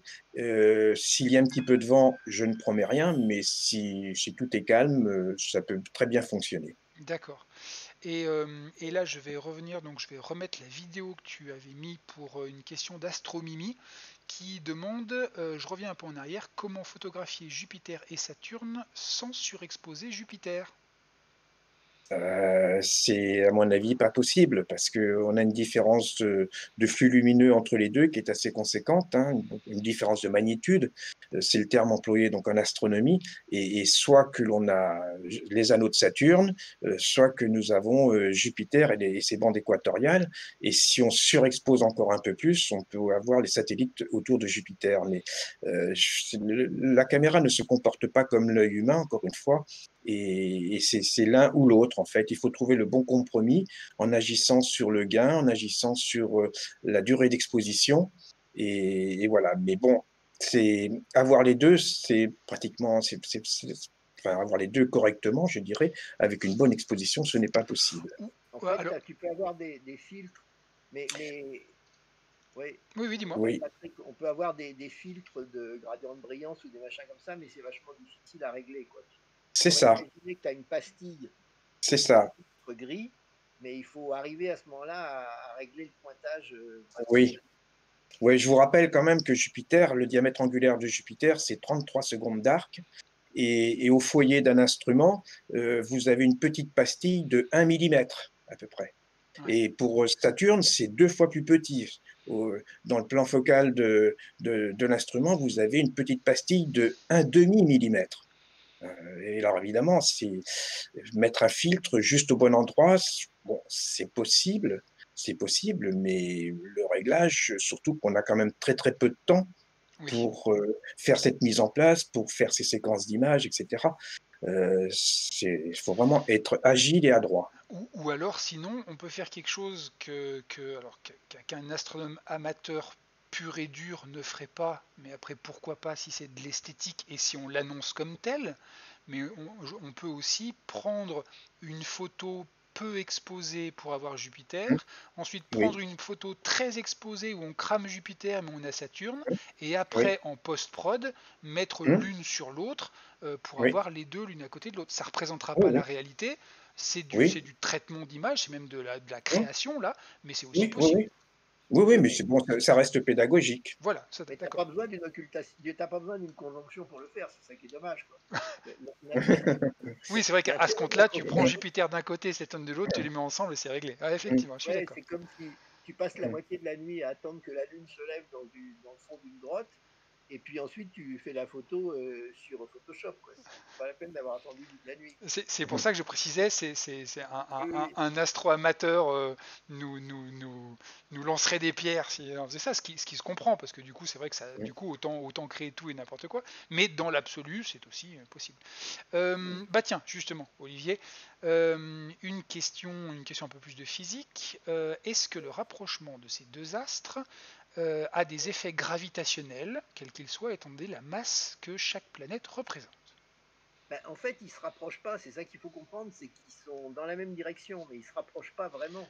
je, Ah, ah, je pense que la question de Tobiche, c'est est-ce que du coup l'attraction gravitationnelle de Jupiter et de Saturne, vu qu'ils sont alignés, s'ajoute, et est-ce que c'est sensible? ben, en gros, il a raison de dire que l'effet de marée de Jupiter et de Saturne sont dans le même sens. Mhm. Mais l'effet de marée de Jupiter et de Saturne sur la Terre, ils sont complètement négligeables, quoi. D'accord. Euh, Donc, donc, effectivement, dans l'absolu, les deux champs gravitationnels sont en phase, en gros, si j'ose dire, et donc les deux marées s'ajoutent, et elles sont complètement insensibles. d'accord. Donc mathématiquement, oui, les effets gravitationnels s'ajoutent, mais physiquement, la gravité de Jupiter et de Saturne est tellement faible que Par rapport à par rapport que à ça la change rien. gravité lunaire, solaire, etc., machin. D'accord. Ça me paraissait important de le Ah préciser. oui, Certes, en c'est... fait, Pardon, vas-y. oui, j'avais mis les distances hein, tout à l'heure. En Tiens, gros, Ouais. on va y revenir. Quelqu'un me l'avait redemandé tout à l'heure, donc je vais le remarquer. Hop, voilà.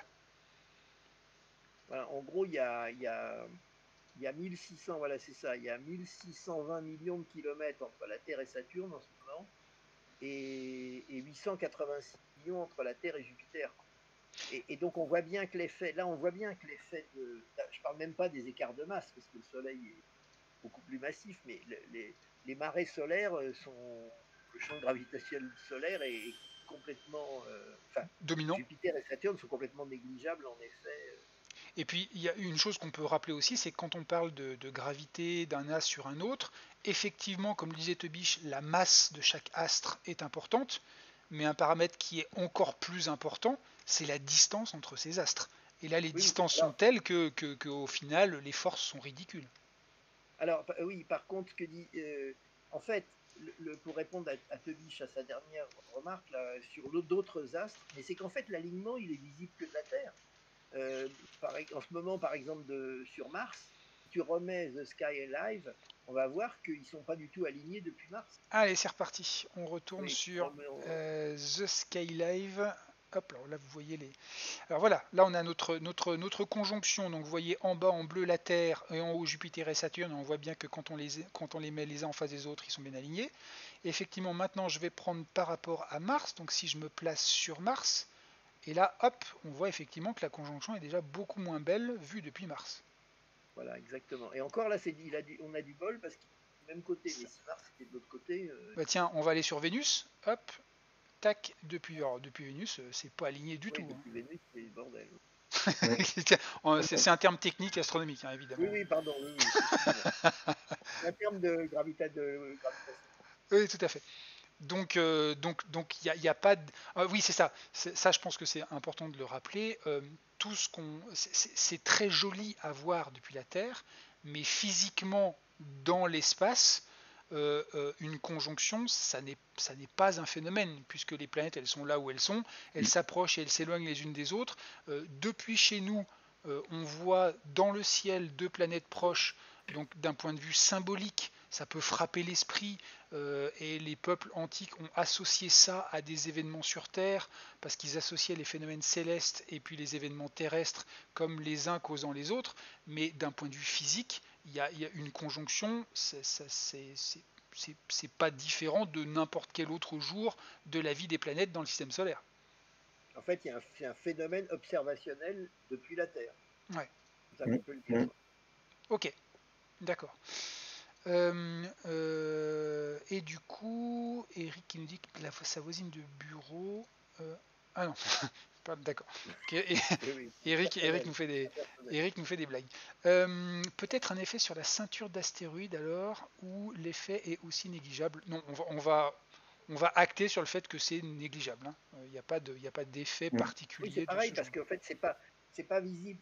Les astéroïdes, ils sont répartis sur tout un anneau entre Jupiter, entre Mars et Jupiter, en gros. Donc, il n'y a pas un effet sur toute la ceinture en même temps, quoi. Bien sûr. D'accord. MP 30-140 qui demande si les planètes peuvent s'occulter entre elles ou les orbites ne sont jamais alignées. Ah oui, est-ce qu'on aura un jour Jupiter qui passera pile poil devant Saturne? Oui. Je crois que j'avais vu ça quelque part. Alors malheureusement, je sais plus où. Mais il y a eu une occultation. Non, il n'y a pas eu une occultation de planète. Invisible en France, mais il n'y en a pas eu. Je crois que pour Saturne et Jupiter, alors là pour le coup, qui s'occultent l'une l'autre exactement, Non. là il faut attendre des dizaines de milliers d'années pour qu'on ait un alignement aussi fin. Elles passent l'une devant l'autre tous les 20 ans, mais par exemple, Vénus, prenons Vénus et Mars, des trucs comme ça, c'est beaucoup plus fréquent, quoi. Non mais ce que je veux dire, c'est que le disque de Jupiter passe pile poil devant le disque de Saturne, ça n'arrive quasiment jamais, c'est d'une rareté absolue. Oui, vu depuis la Terre. Oui. Ça arrive. Il me semble j'ai vu un calcul là-dessus, mais en gros, si ça arrive dans quelques millions d'années, ou pardon, milliards d'années même peut-être. Il faut faire un calcul, ça peut arriver. Il n'y a rien qui s'y oppose. Ouais, je l'avais vu passer, mais c'est extrêmement rare. Tiens, d'ailleurs, une chose qu'il fallait qu'on passe aussi juste avant de terminer, c'était une autre image qui nous parlait justement des dates, parce qu'il y a plein de personnes qui nous demandent quand est-ce que ça se reproduit. Et donc voilà, là j'ai les dates. Oui, Thomas Perret dit que ça s'est passé le 17 juin, que ça va se passer le 17 juin 7541. Merci Thomas, merci d'avoir rejoint le live. Salut à toi. Essaye sur Stellarium. Sur Stellarium, et ben c'est parti, 17 juin 7541. Alors allons-y, on va basculer sur Stellarium, 17 juin 7541. Allons-y. Alors, 7541. Parce que ce qu'il faut, pendant que tu cherches, ce qu'il faut comprendre, c'est que les planètes tournent à peu près toutes dans le même plan autour du Soleil, dans ce qu'on appelle le plan de l'écliptique. Donc en fait, elles ne peuvent pas se passer tellement au-dessus ou en dessous. Elles sont vraiment dans la même bande, donc ça n'a rien d'étonnant qu'elles puissent réellement s'occulter directement. Je vais enlever l'horizon parce qu'il m'embête. Voilà. Je vais enlever l'atmosphère, donc retenez votre respiration parce qu'elle m'embête.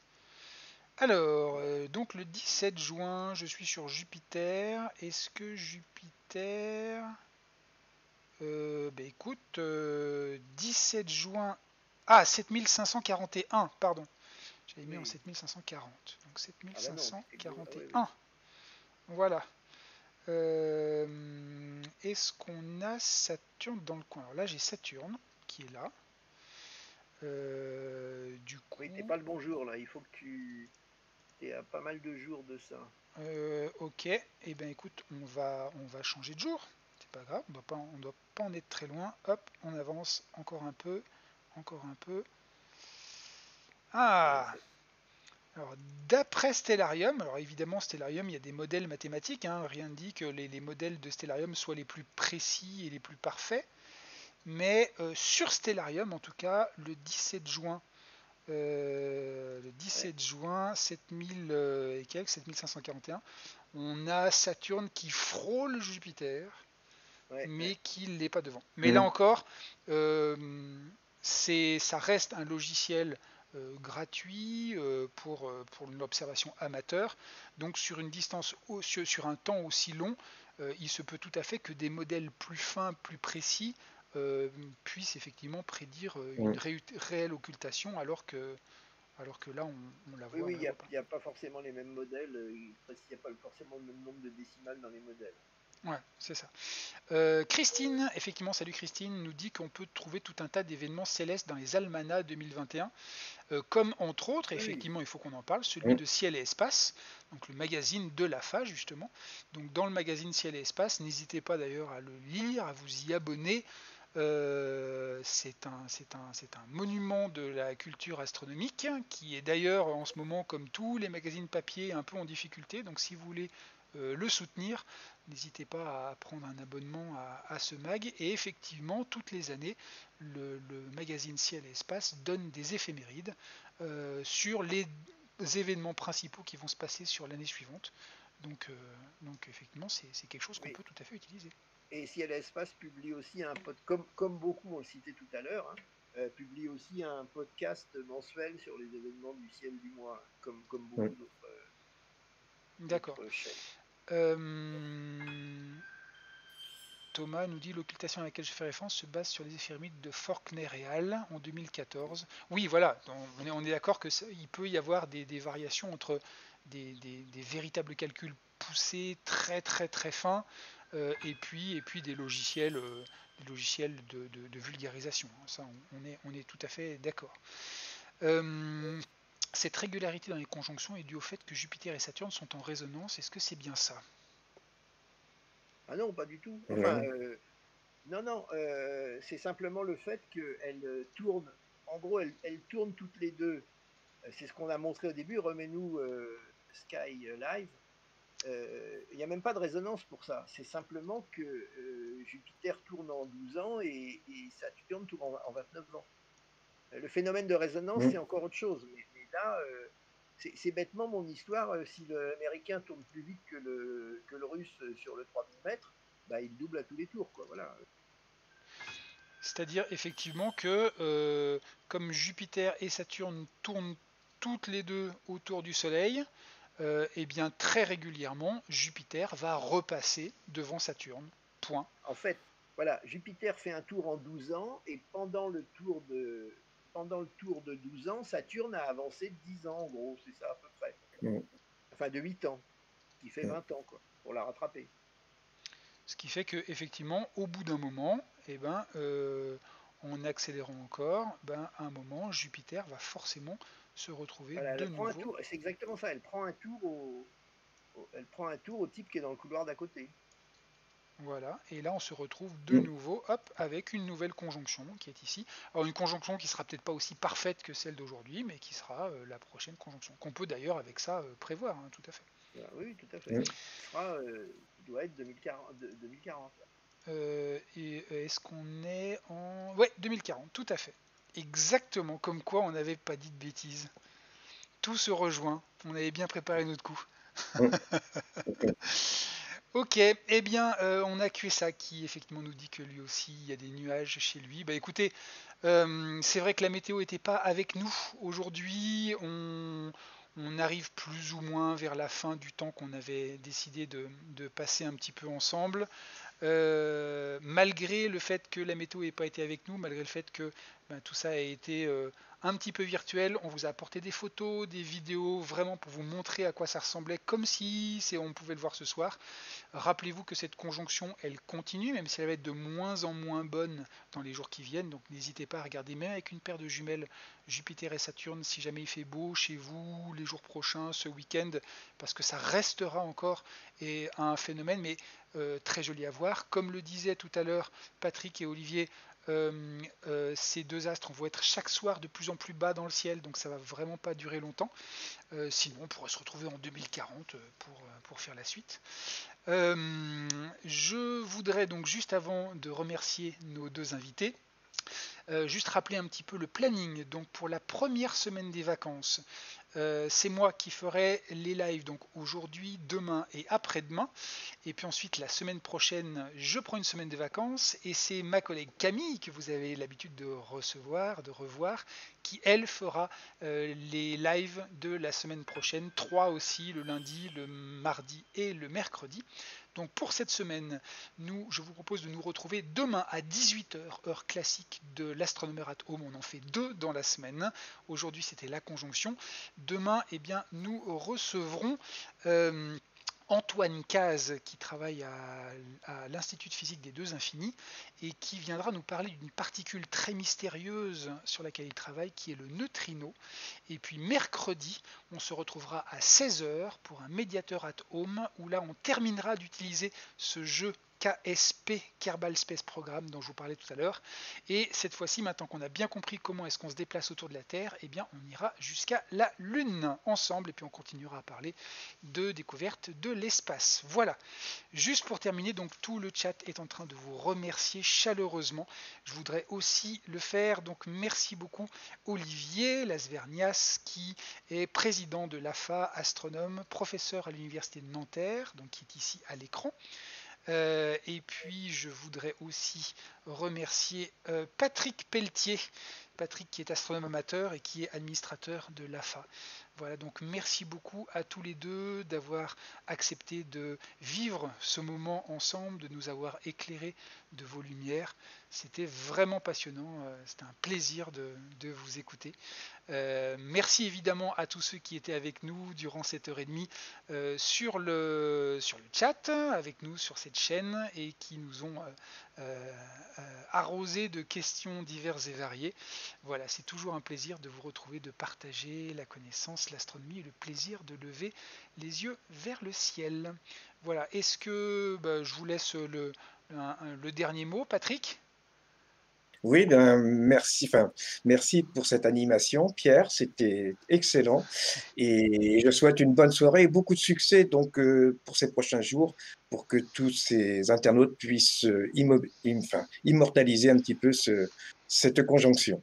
Tu fais très bien de le rappeler, puisque si jamais vous arrivez à immortaliser tout ça avec un appareil photo, avec un téléphone portable, n'hésitez surtout pas sur nos réseaux sociaux, par exemple sur le compte Twitter de l'AFA, AFA Astronomie, sur le compte Twitter du Planétarium de Vaux-en-Velin, Planétarium VV, sur le Facebook de l'AFA, le Facebook du Planétarium. Donc venez poster vos découvertes. Il n'y a pas de mauvaises photos, il n'y a pas de mauvais matériel. On partage la passion, on fait avec ce qu'on a. Et c'est toujours ça qui est le plus important. Tu fais très bien de le rappeler, tout à fait. Ça nous fera plaisir de voir ce que vous avez fait avec tout ça. Olivier, je te laisse le dernier mot. Ben, je dis aussi merci vraiment à toutes et à tous. Et puis merci au Planétarium de Vaux-en-Velin cette coopération. Et puis bonne chance à tout le monde pour les prochains soirs, pour pouvoir faire de superbes images du ciel. Allez, Merci, bonne soirée à tous. on compte sur vous. Merci à tous, bonne soirée et restez curieux. Au revoir.